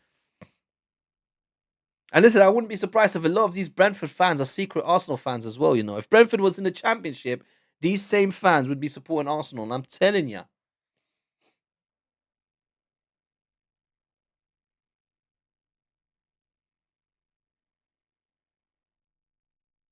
Right, David Raya with a goal kick.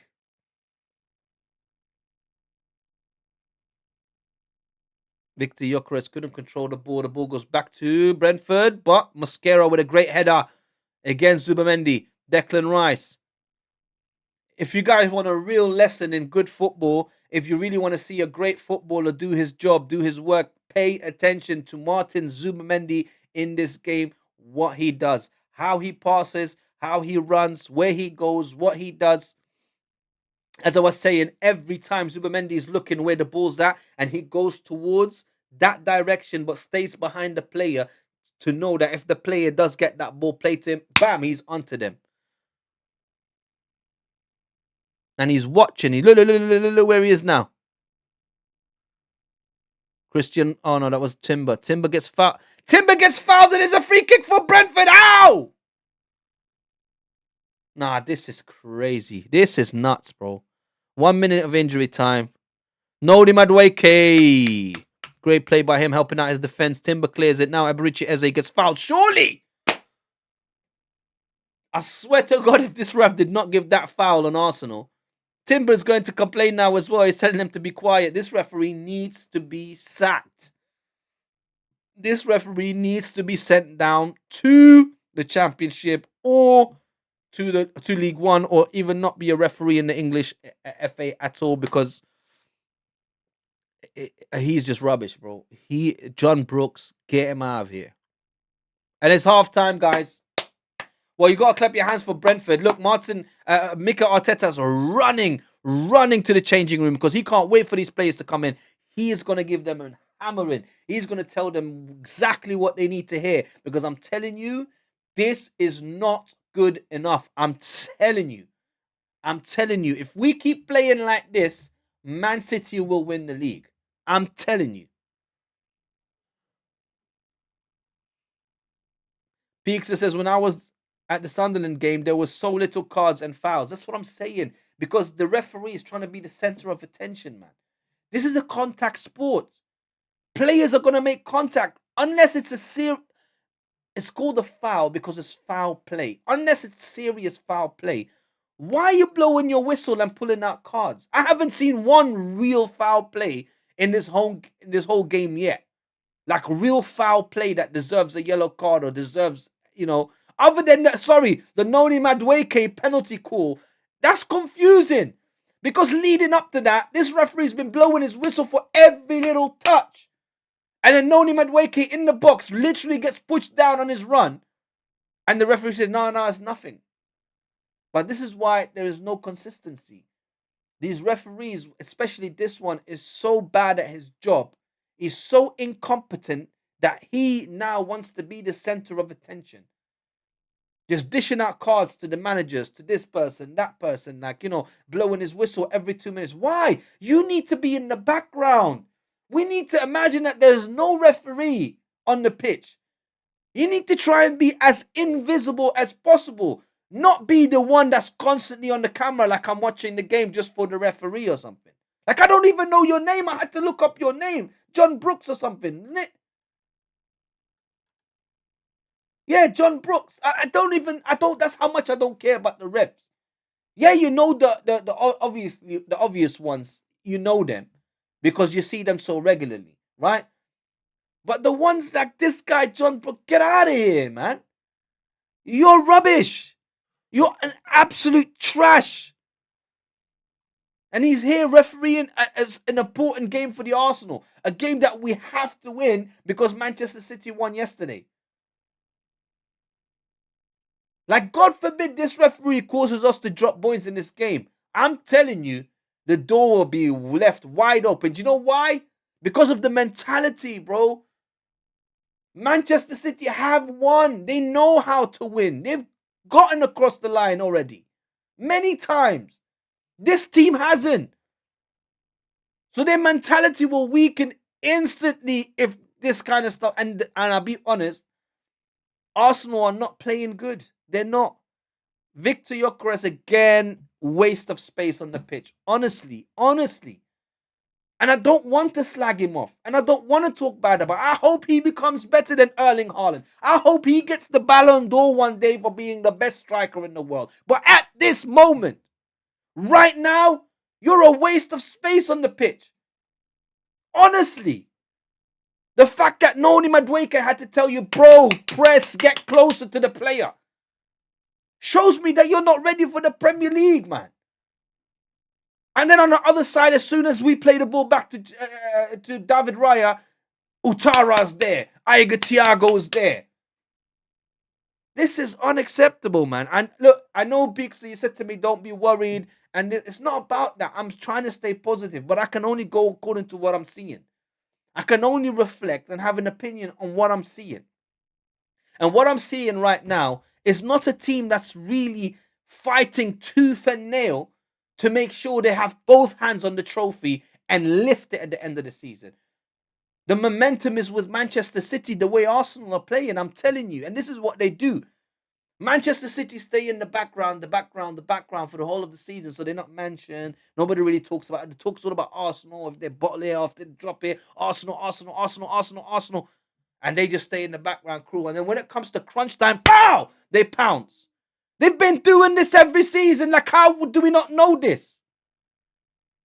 So how is it that Mikel Arteta has not got the... They should have been playing like this in the beginning of the season.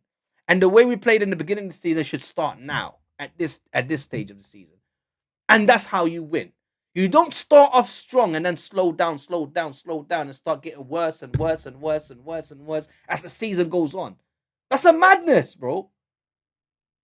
Like, how many times are we going to get into this period of the season and we look dodgy? And yeah, we can talk about the referee. We can talk about how he's not helping out. And we shouldn't be relying on him. Yeah, that should have been a penalty for Noni Madueke, and decisions are going to go against you. But guess what? We've had decisions that gone for us. And I know it's cliche to say this, but these things even themselves out throughout the season, really.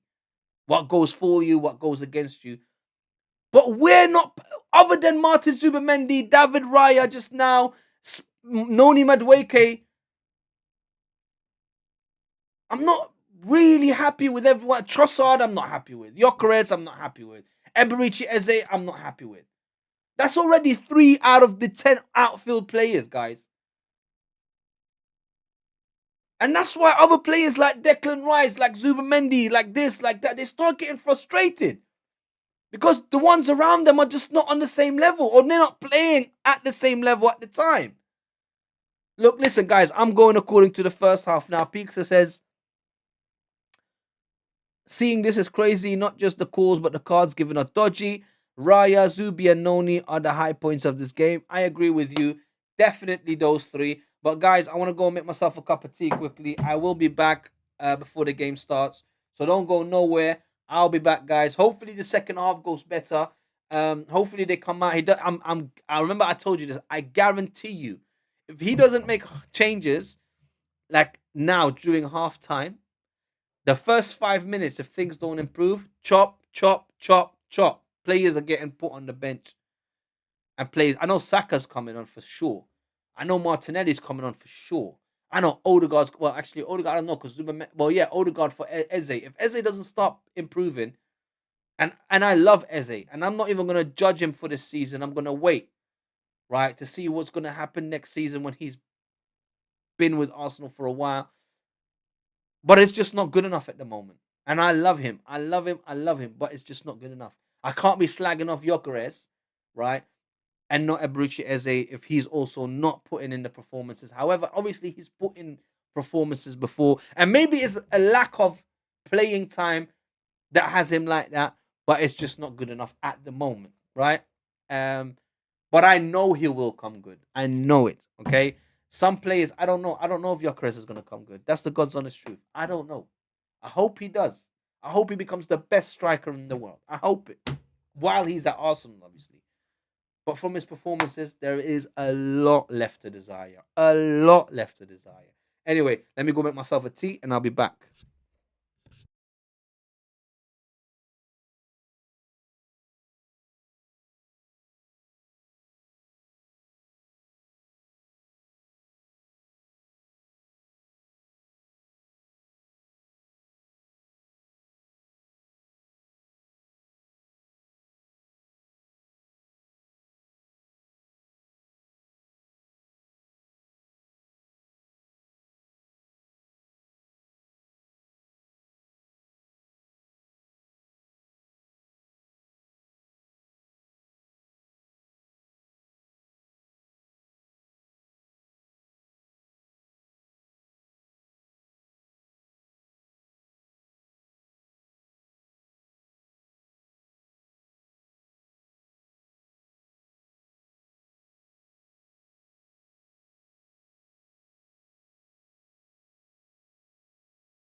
Right, I'm back. I'm back. Game's about to kick off again. Oh, I haven't even set up the time yet. What am I doing? Right, Brentford's kicking off from right to left now. Arsenal will be playing from left to right.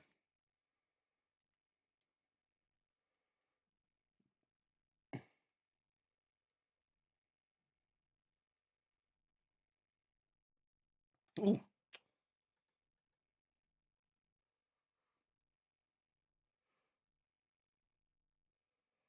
Right, Arsenal kick off with a throw in.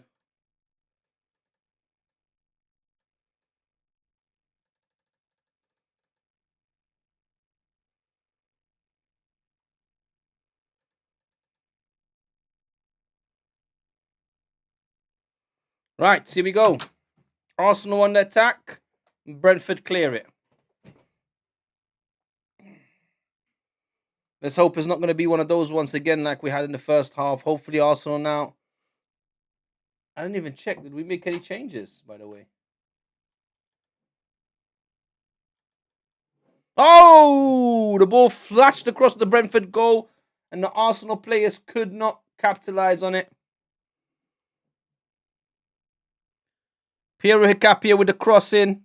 Tried to look for Gyökeres. Gyökeres couldn't get his foot on it. It's a throw in for Brentford from the other side. Henry takes it. No changes have been made on either team. And the score is still 0-0. I can't believe Gyökeres is still on the pitch. Well, like I said, he's going to probably give them 5 minutes. 5 to 8 minutes. If things don't improve, heads are going to roll.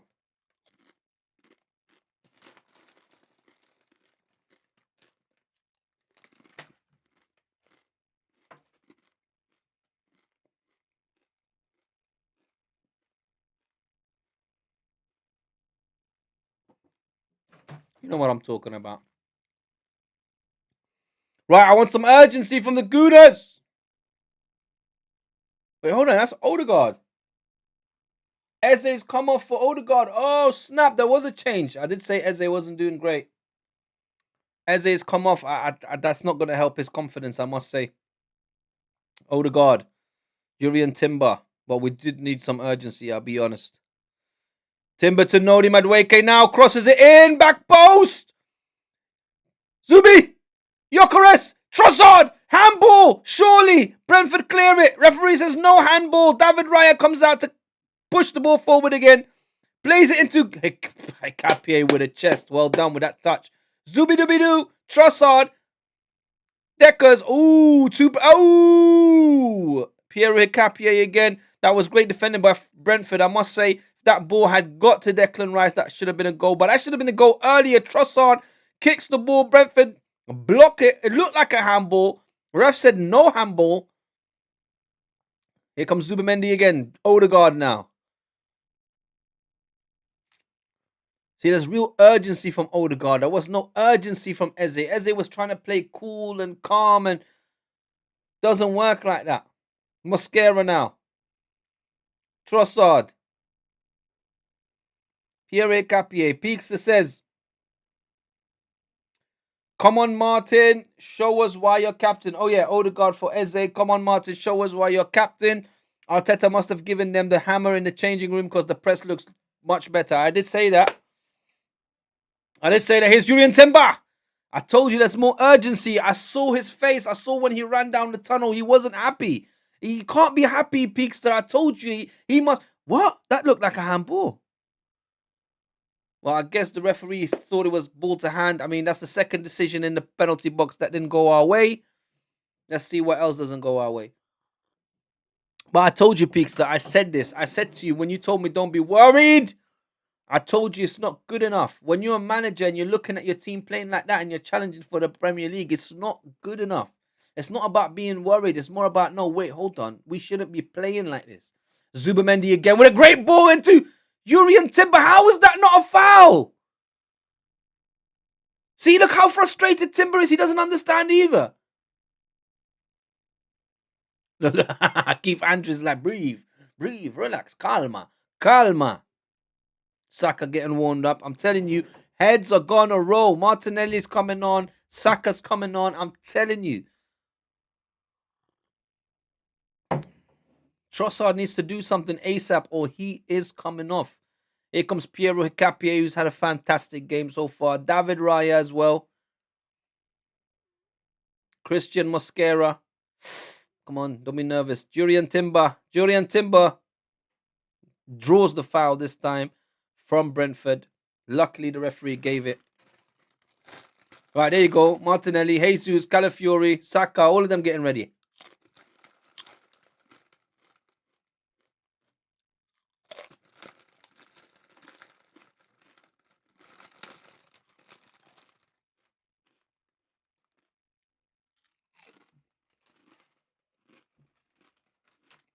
Mm-hmm. Yeah.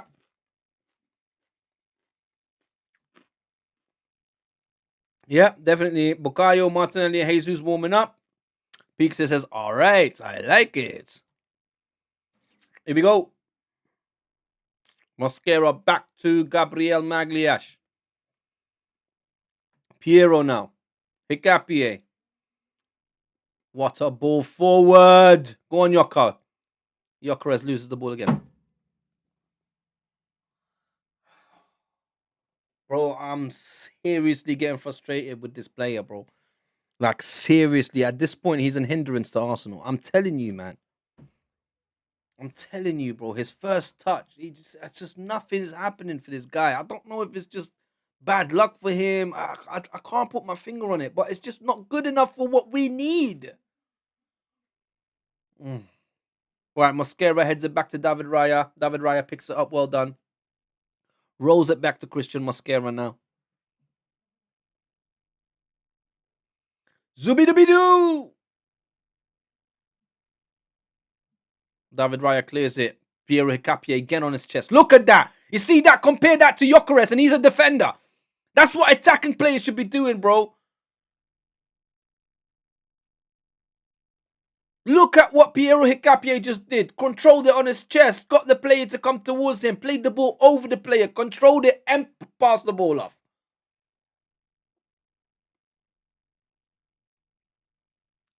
Trossard plays a long ball. Looking for Noni. Couldn't get to it. Henry headers it out.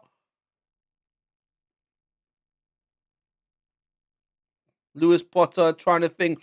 Lewis Potter gets past Odegaard, past Timber, still running. Plays in Utara, plays in Iga Thiago, who shoots. And Gabriel Magliash blocks it, and now the ball gets to Noni Madueke, who's running down the line and gets fouled.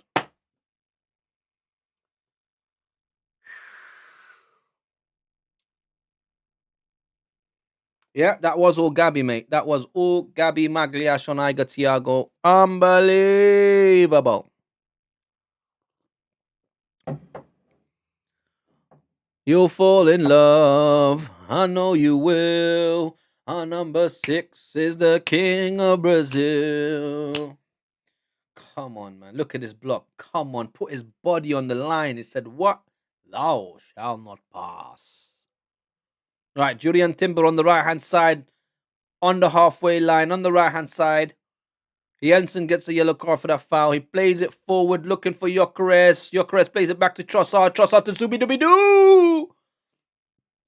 Piero Hincapié with a bad cross this time, but still gets to Noni Madueke, though. But Lewis Potter grabs it off of him. Plays it forward. Jensen tried to ding. Right, throw in. Declan Rice takes the throw quickly to Zubimendi. Always available, Zubimendi. Zooby-Dooby-Doo. Super Martin Zubimendi. La la la la la la. Super Martin Zubimendi. La la la la la la. Piero Hincapié. Piero Hincapié.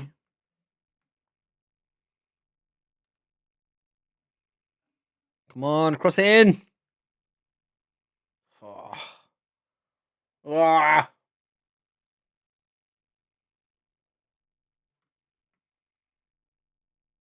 Odegaard, Trossard, and the ball goes out. Wait, why am I behind again? That's it. That's better. Right, corner for the Arsenal, Declan Rice.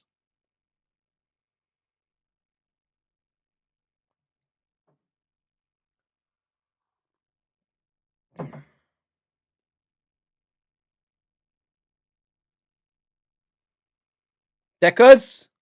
Back post. Trossard. Noni shoots. Still has the ball. Noni. What's he doing? He's looking for Trossard's run. Trossard doesn't make it. Noni's still with the ball. He's holding it up, though. Releases it this time. Maybe he held it on a little bit too long. Odegaard now. Crosses it in. Back post. But Brentford clear it. Only as far as Declan Rice. Declan Rice now put the ball back in the box. Do it. No, instead he plays Jurian. Jurian Timber crosses it. Trossard. Does he keep it in? No, the ball goes out as a goal kick.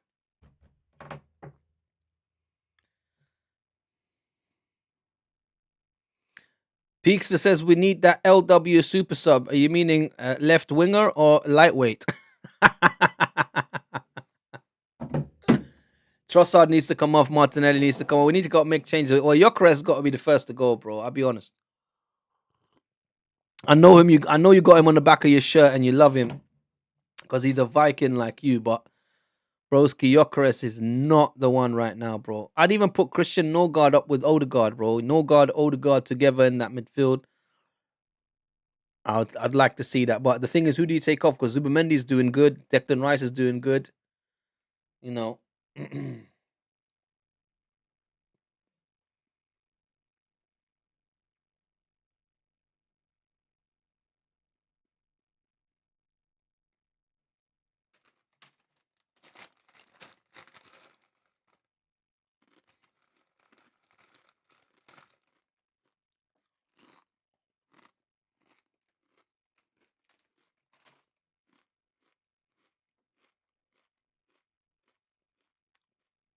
Second half possession is much better for the Arsenal.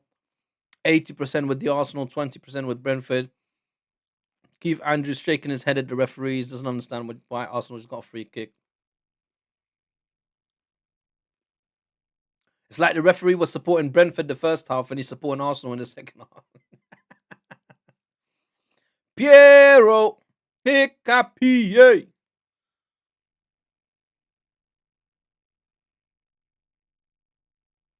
Piero, great ball to Declan Rice on an overlap, back to Trossard. Leaves it for Odegaard who shoots. Odegaard, what was that? On his left foot, that ball went to Rosed. That was nowhere near the goal. Good attempt though, but Arsenal have to get a goal. Have to get a goal at this stage. It's come on, son.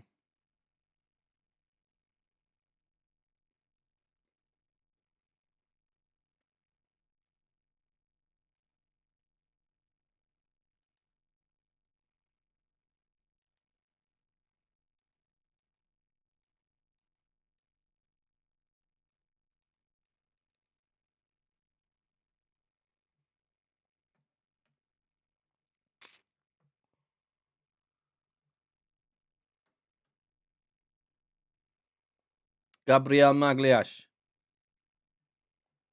Piero Hiccapie. Trossard to Declan Rice. Don't know why Trossard is that deep though. Christian Mosquera now. Christian Mosquera carrying the ball forward, gives it to Odegaard. Odegaard now. Plays it into Jurian Timber. Too deep, he can't chase it. It goes out for a goal kick. And this is exactly what I'm talking about. Did you see Manchester City play yesterday against Fulham? I tell you what, they didn't play like that. Yeah, I know the Man City were at home. And when they went to but guess what? When they went to Craven Cottage, they went like 5-1 up or 5-0 up. I know the game ended 5-4, but, you know, they destroyed Fulham. Because they're not playing games. Arsenal are playing games. It's like they don't want it. It's like they don't care. They just want to come second every year, no problem. Play in the Champions League and just no problem. Have a little cup run. It's like they don't want the silverware. It's like they don't want the trophies. Yo, this is crazy, fam. We should be coming to the GTECH Community Stadium and going slap, slap, slap. We should be 3-0 up already. Here comes Gyökeres. Let's see what he's going to do. Let's see what he's gonna do. He's holding up the ball and well, actually no, he got a free. He got a throw in for us. So at least he got a throw in. There you go. Well done. Saka's gonna come on. Finally, he's getting his last minute tactics. Star boy, boy wonder. That's it, bro. Come on, vice captain. That's it. Get yourself ready, son. He's got like 10 water bottles, hot water bottles underneath him. Yo, this bread must be cold. Piero Hicapie. Nodi Madueke.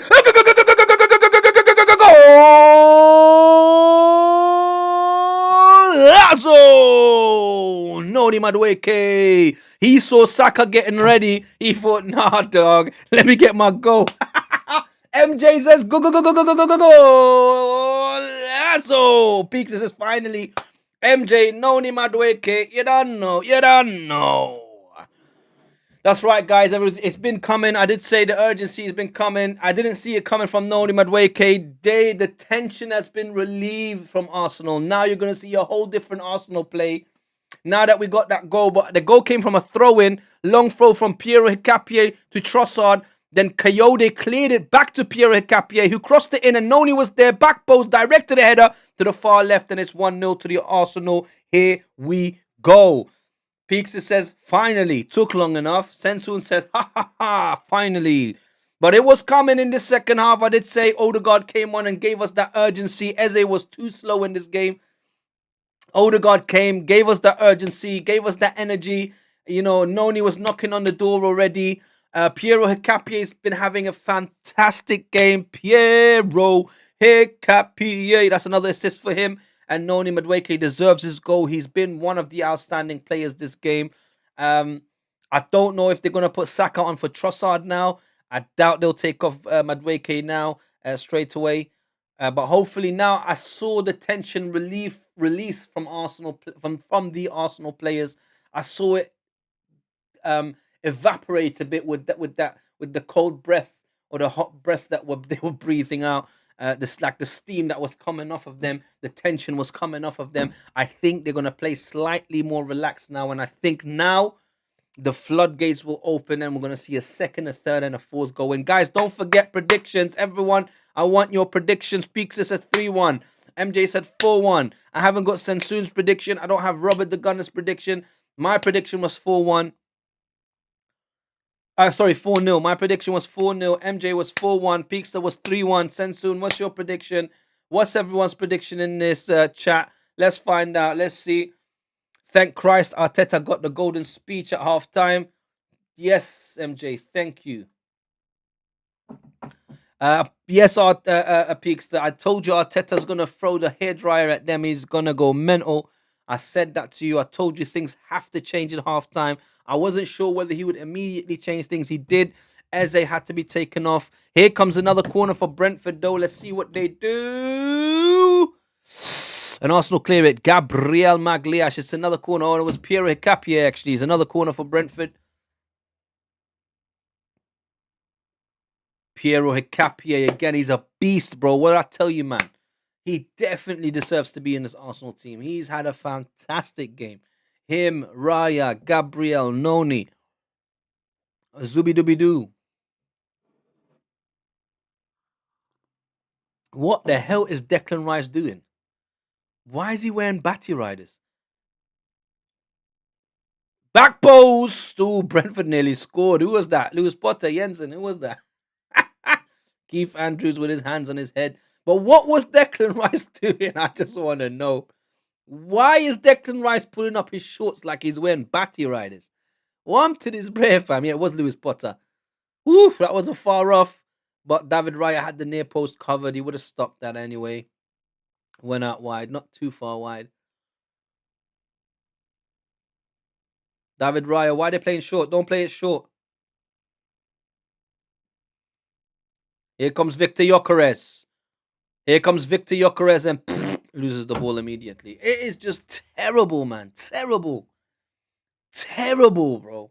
Like, as soon as he gets the ball, I know in the next few seconds he's going to lose it. He's not going to do nothing.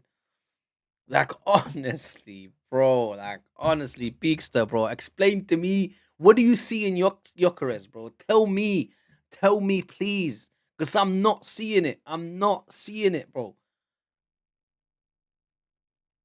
Yarmouk with a long crossfield pass all the way to Django Utara. Dango Utara with another crossfield pass to the left-hand side now. Lewis Potter heads it, but David Raya there. That was crazy, though. That was a zigzag across the pitch from Brentford. From left all the way to the right, then from right all the way back to the left. Fantastico. Thank you, MJ, for reminding me about the scoreline. What's this? Arsenal score and they took their foot off the gas. All of a sudden, Brentford now they got all the ball possession. Obviously, Brentford are going to want to come back into this game, which means they're going to play a higher line, which hopefully means Arsenal can get more goals. That's the theme of things usually.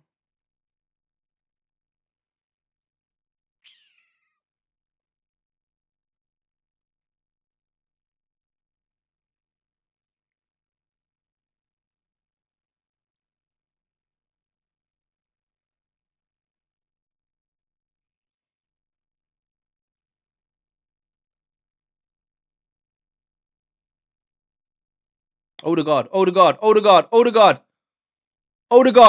plays it to Rice.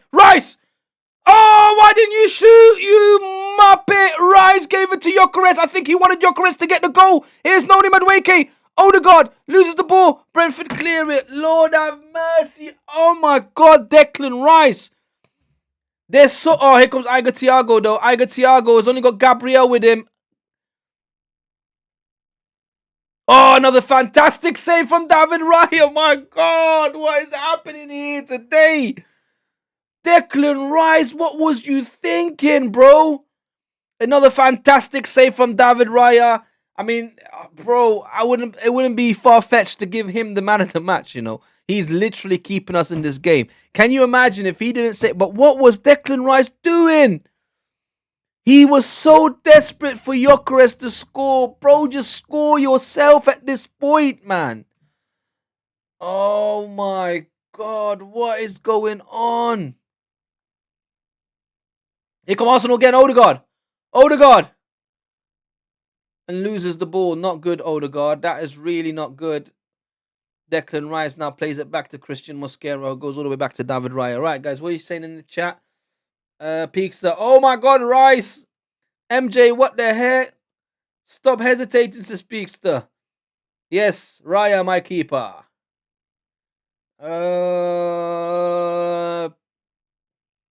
MJ says, why would he pass? Because they're so desperate. Okay, Damsgaard is coming on now. Saka's coming on now. Because they're so desperate for Gyökeres to get a couple of goals in him, to maybe boost his confidence, to make him slightly better. It's just not happening. It's these situations, man, says MJ. Peaks says that was a clear shot. Rice should have taken it. 100%, mate. Raya has to be most valuable player or man of the match. Definitely. Saka's coming on, says MJ. Ooh, Bukayo and Damsgaard. Ooh, again Gabriel with a fantastic block. My God.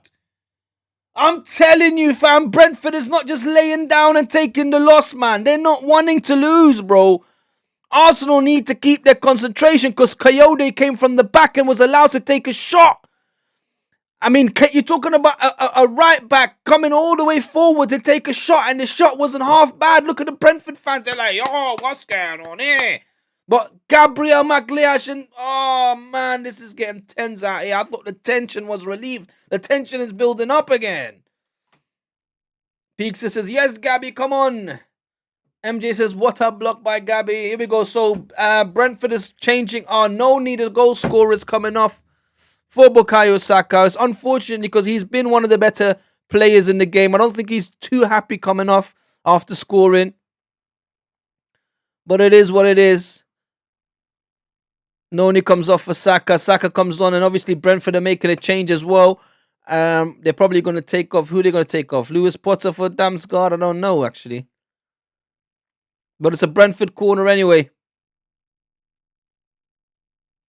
Peakster says, bro, it has to be chosen between Gabby and Raya as man of the match. Possibly. Saka's first touch is to clear the ball out of the box. But he gave it to Iger Thiago, who just lets it go for a throw-in. It's a Brentford throw-in. Coyote comes up. Martinelli, Jesus, and Calafiori warming up. Bro, this is crazy. This is nuts. I can't believe that he took Noni Madueke off before Gyökeres, bro. This is crazy. They're so desperate for Gyökeres to score.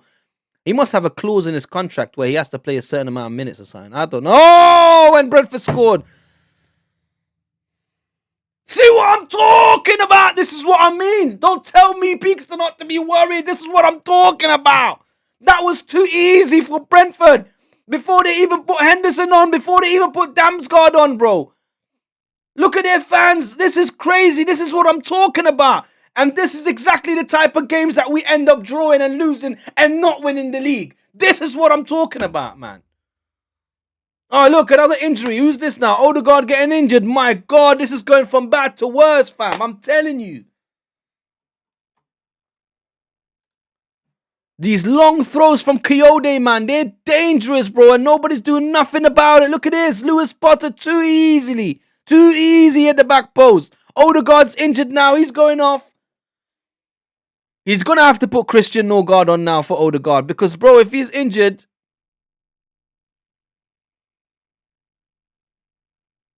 I don't know why Odegaard's injured. He's the one that kicked them in the belly. Look at Keith Andrews and Henderson. My God, man. Bro, this is just going to boost their confidence. This is going to make the Arsenal heads drop. Bro, I'm telling you. I've seen it all before. Man. This is again West Ham 3 years ago. Southampton 3 years ago. Aston Villa last season. I mean, the season before that. Odegaard again injured. This is like the 5th time this season he's getting injured, bro. And he's the one that kicked the Brentford players. It's not even that the Brentford players kicked him or anything like that. Yarmulke is coming off for Damsgaard. Henderson's coming on. They're just securing up their midfield and defense now. Woosa, I need my stress ball. Peakster says, now I'm worried. My bad. We can't have Odegaard out again. He just came in and gave us a boost we needed. Yep. I'm telling you guys, if we draw this game or lose it, Man City are winning the Premier League. I'm telling you that from now. Remember I said that. If Arsenal do not make a statement right now and get all 3 points to make the gap back to 6 points, remember I told you, we have to go to Chelsea. We have to go to Man City, right? Chelsea are not going to roll over. Man City are not going to roll over. Yeah, that means we can end up being 3 points behind Manchester City. Right? And we got to go to Tottenham next week, yeah? In about 10, 11 days' time. We got to go to Tottenham, who now going to have a new manager pounce, yeah? They're going to get a boost from a new manager, yeah? Who's going to get them playing so much more awkwardly. So we could potentially drop points today. We could potentially drop points against Tottenham in 10 days' time because we've got an FA Cup game and they've got the whole 10 days to rest. Then we got to go to Chelsea and Manchester City as well. So I'm telling you from now, if we do not win this game and widen the gap again to 6 points, game over. Because Manchester City is not losing.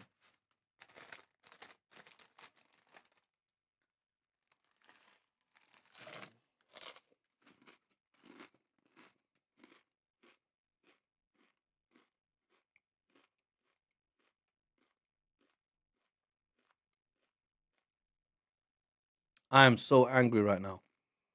I am so angry.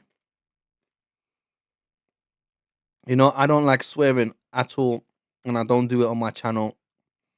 I try to keep it family friendly, but I'm telling you, right now, I've got some words for these Arsenal players, man. Honestly.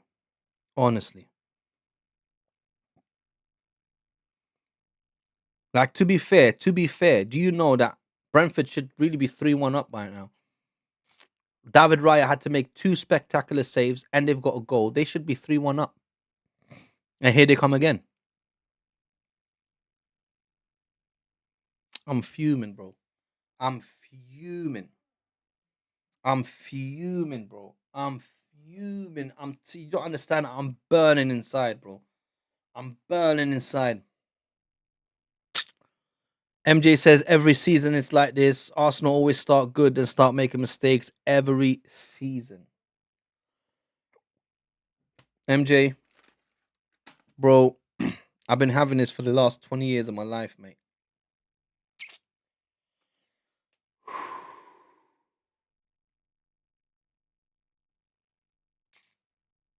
I'm just. Here comes Brentford again. Back post.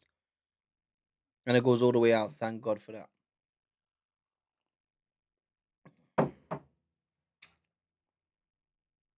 They keep up showing the FA Cup games as well. Arsenal, Wigan, whole Chelsea, bloody. I don't want to. I don't even care about the FA Cup right now, bro. Like, I don't even care. Maybe we should get out of that cup just to try and focus on what we need to focus on. Here comes Gyökeres, this absolute dud, this absolute waste of space, bro. Look at that, loses the ball again. Oh my god, I hate him.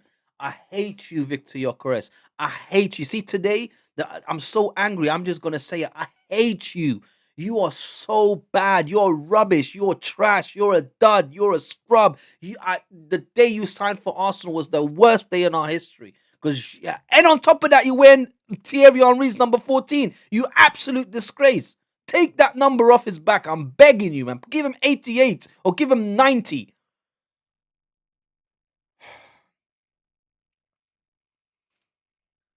Piero Hicapi on the left-hand side now.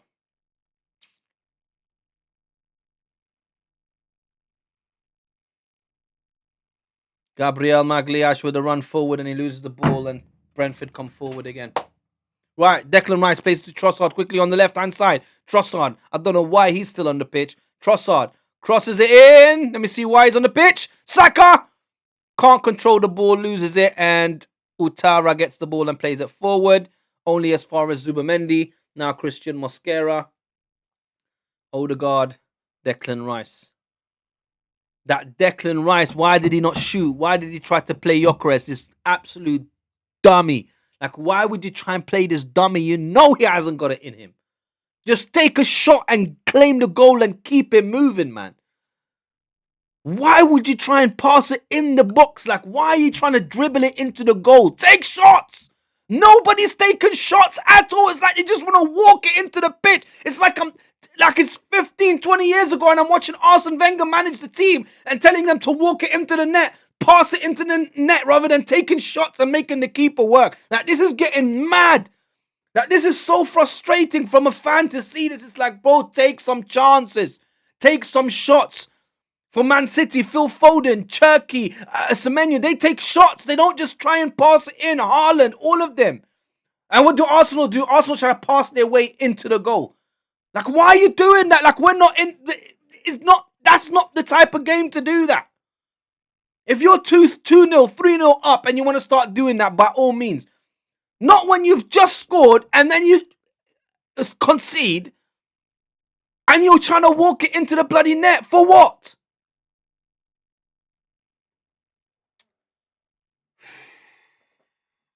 This better be a Newcastle game. This better be a last-minute winner. Calafiori coming on, thank God for that. Martinelli coming on. Take Gyökeres off. Why am I not seeing Gabriel Jesus? And I'm not telling you Gabriel Jesus is this world beater, but bro, take Gyökeres off, bro. Oh my God. This is painful, bro. We don't even have long left. If we drop points here now, I have faith. I have faith we can get a last-minute winner. I have faith. But, you know, as well, I can see... handball, ref. Handball, ref! And he gives them a corner. This absolute... I'm going to go crazy, bro. I'm going to break my TV, my mic. I'm going mental. How is that not a handball?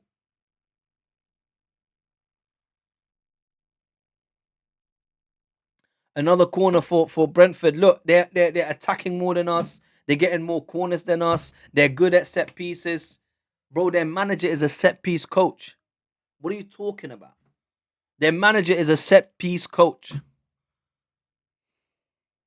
I can't even watch this. I don't even want to watch this.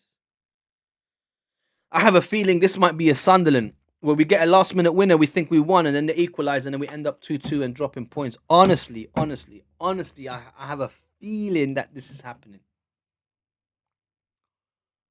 Rubbish corner. Saka, what are you doing? What the hell was that from Saka? Just let the ball go through his leg and give it to a Brentford player. Look what Saka does. Look. Like, what's this weakness, man?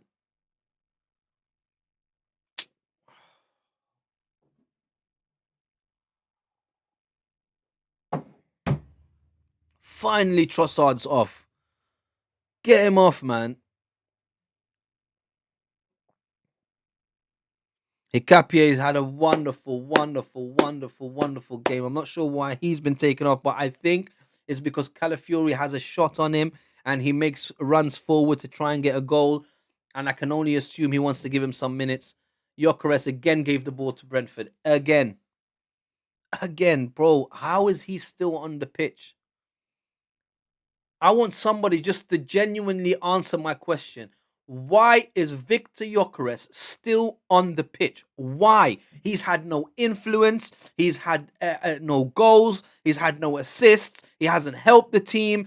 Nothing. He hasn't held the ball up. He hasn't made space for other players. He hasn't. He's literally done nothing. Nothing. The whole 80 minutes.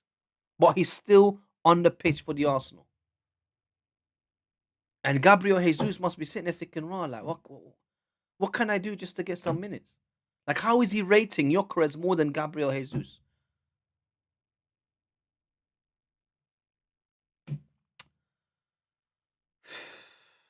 Ricardo Calafiori. Brothers, I'm telling you, this is not good. This doesn't bode well. If Arsenal do not win this game,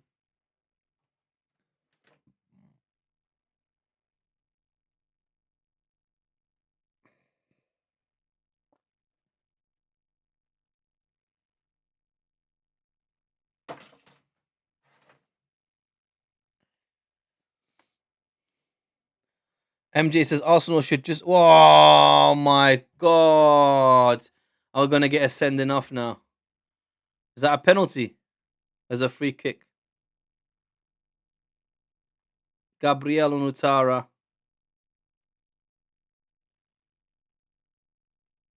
It's a foul on a dangerous area. All the fans want a yellow card. Havertz is not on the bench, MJ. MJ says Arsenal should just sell Gyökeres from now and keep Jesus on the starting 11. Bro, who would even want to buy Victor Gyökeres right now, bro? Who's going to buy Victor Gyökeres, MJ? Where is he going to go, bro? No team would even take him at this point. Bro, this is dangerous, bro. Brentford have a free kick in a very dangerous area and they're good at these set pieces. And we're in the 83rd minute. We're coming up to the 84th minute.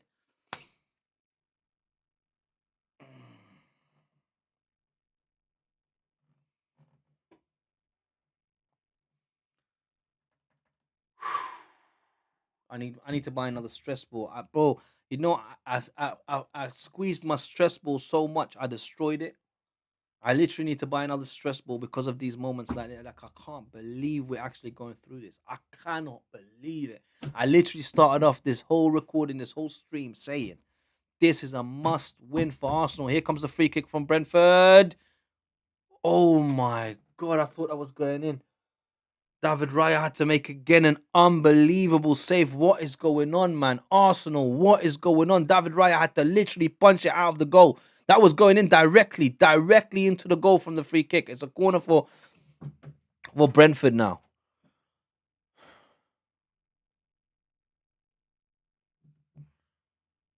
Yo, this is I'm too nervous to watch this, man.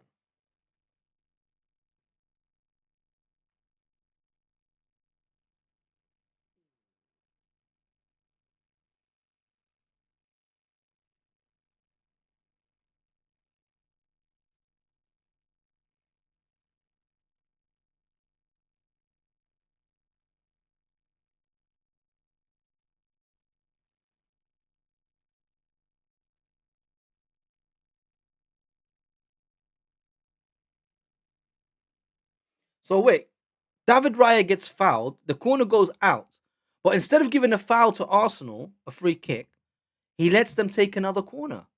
Bro, this referee needs to get shot and buried 6 feet deep, bro. Like, this is unbelievable. I've never seen refereeing like this in my life. The Arsenal goalkeeper, David Raya, gets fouled on the corner. They take the corner goes out. Instead of the referee pulling up the game and giving a free kick to Arsenal, he pulls up the game and tells the Brentford players not to do what they're doing, but gives them another corner, even though the original corner went out. Bro, this is stupidity, bro. Like, I, I'm begging the FA and I'm begging the Premier League, do not hire this man for a Premier League game again.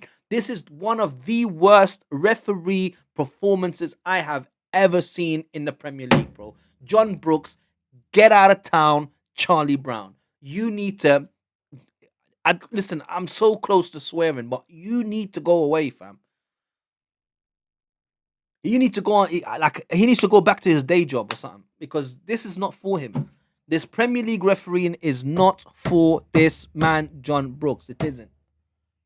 He's a waste of space. He's an absolute scrub. He's a dud. He's one of the worst referees, if not the worst referee I've ever seen.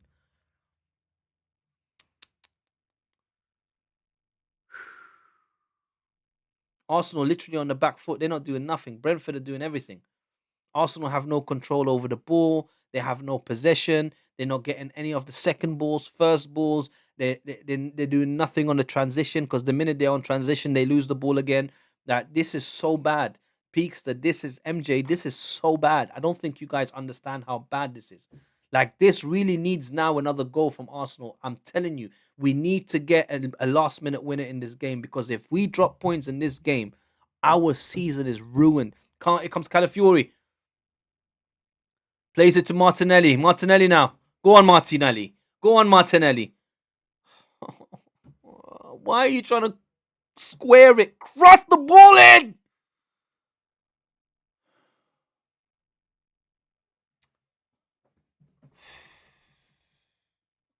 Calafiori with the throw now. Come on, Arsenal. This is it. This is it. Don't throw your season away. Don't throw your season away. They're going to throw their season away. Here comes Iga Thiago. Christian Mosquera. It's not the defender to do this. No! Oh, well done. He made up for it. Oh, my God, Christian Mosquera. Oh, my God, Christian Mosquera. Oh, my God. He made up for it, because he was in no man's land. He was lost. Iga Thiago had shooken him off. That was an unbelievable tackle for Christian Mosquera. Unbelievable. I'm telling you, he was done and dusted. Iga Thiago left him for dead. You see what he did? What Iga Thiago did to Christian Mosquera? Not once, not one time in this game has Gyökeres done that. Not one time this season has Gyökeres done this. Exactly now what Thiago is doing. He literally just got away from Mosquera. He tried to shoot, but look at Mosquera's comeback. Unbelievable tackle from Mosquera. Unbelievable. If we get a last minute winner, it was because of Mosquera's last ditch tackle and David Raya's 2 saves.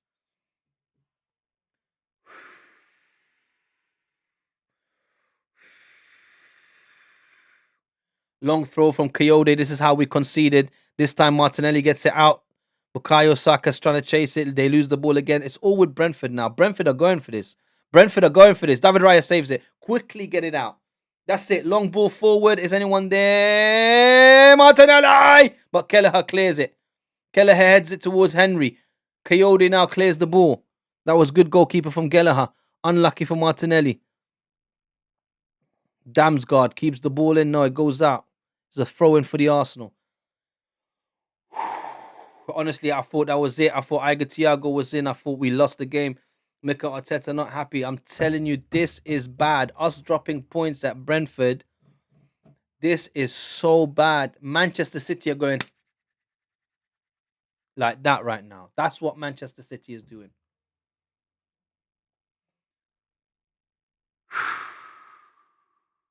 They're cracking, boys. I'm telling you, our boys are cracking.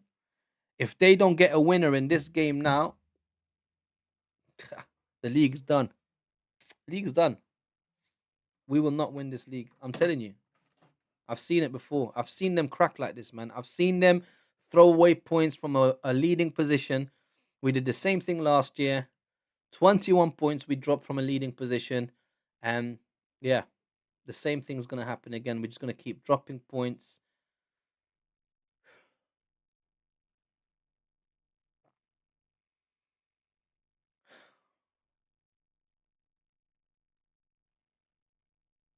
We don't even look like we're gonna score. We can't even get out of our own half. That's how good Brentford have been. Like it's not even us just playing bad. Brentford have been excellent. Brentford have been wonderful.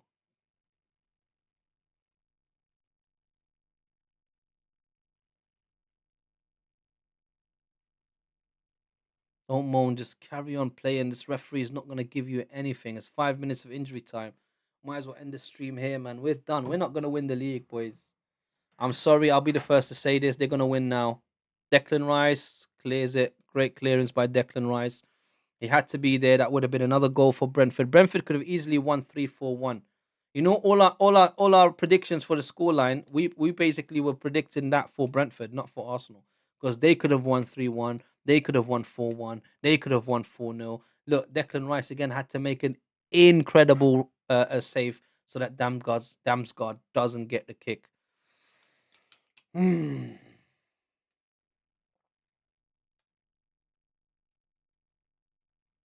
This is so terrible. This is so terrible. We need a last minute winner, boys. And I can't believe Victor Gyökeres is still on the pitch till now. You know, if he gets the last minute winner, I probably wouldn't even celebrate. My God, Iger Thiago nearly scored again. I don't Forget the league. League finished. We're not winning nothing. No league, no Champions League. We are bridesmaids. We are runners up. We are not winners. We are not winning anything. Why? Because of the way we're playing. Because we cannot beat a team like Brentford away from home when we are challenging for the title.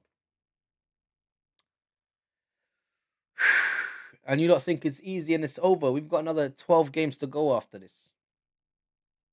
We still got to play Man City away from home. We still got to play Chelsea away from home. You know.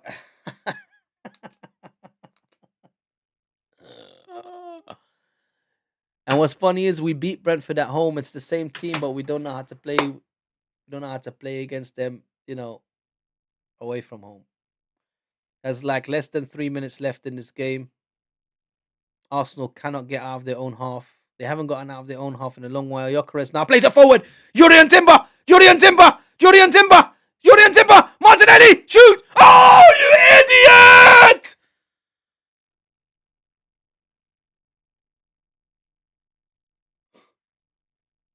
Martinelli, you absolute waste of space. Now they're going to score. Iger Thiago in front of Christian Mosquera. That was it, guys. That was the moment. That was the winning moment, and we didn't take it. And that's exactly why we're not going to win the league. This is exactly why we're not going to win the league, because of that moment there where we should have scored. Martinelli should have scored. Look at the ball. Look at the ball from Gyökeres, though. Boom. Gyökeres plays it into Julian Timber. Julian Timber could have shot right there. Then he played it to Martinelli. Martinelli. I want to cry, man. This is a madness, bro.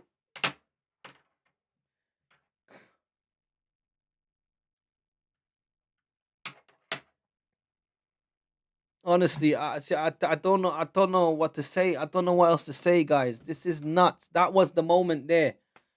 That was the moment. You see, that's the moment. We look at Brentford. Look at the Brentford fans singing. You're probably singing "You'll never win the league." Brentford wasting time now. This game is done and dusted. We've dropped points, guys. That moment there, that Martinelli moment, he should have waited for Kelleher to go down and then took the shot. He was too eager. He just took the shot, and Kelleher obviously made himself big and blocked it. But that was it. That was the chance. That was the winning moment. That was it. And we failed. And that's why we will fail to win this league. Butlers. Butlers for real.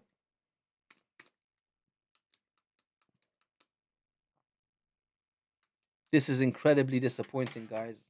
Incredibly disappointing.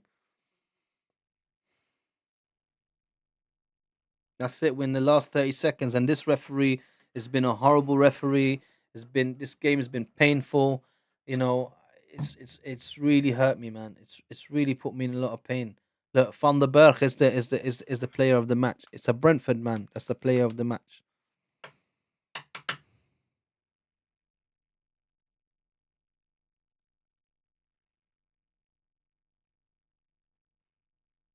The referee's gonna blow the whistle any moment now.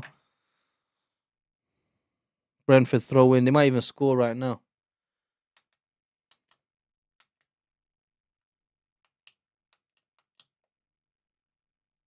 They might even score now. They scored from a throw in, and they got another long throw in. Coyotes throw, as I told you at the beginning of this game, guys. Listen, guys, when this game is done, I'm just gonna sign out. I gotta do a reaction video.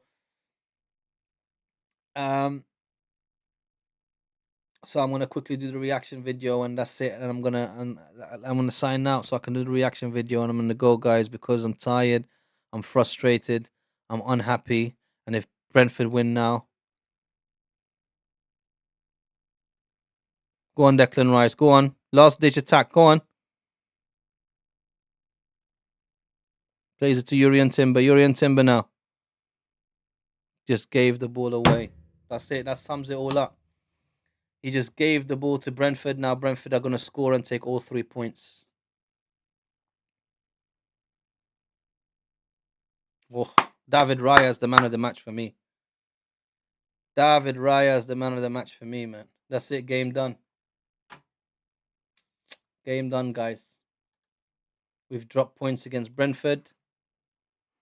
We're only 4 points in front of City now. I'm so disappointed. I'm telling you, guys. I'm telling you. Peaks says my bad. I don't know why you're saying my bad, bro. It's not your fault. Peaks says FFS. Obviously, this is a family-friendly channel, Peakster, so I'm not going to repeat it, but thank you, everyone, for joining me today. Now you understand what I've been going through my whole life with this club. Every time we seem to challenge, every time we look like we're going to do something, it's the same old story again. Arsenal are the bridesmaids. They're the runners-up. They're the number 2. They will not be the number 1. Not when we play like this, and not when we drop points like this. Yeah, I really don't see it. This is Manchester City. This is their period of the season. Look, we're 4 points in front of them only. And you know how many points we are ahead of Brentford? 17. And we couldn't beat them. We couldn't keep our concentration for 5 minutes to not concede an equalizer. This is it, guys. No title for us this season.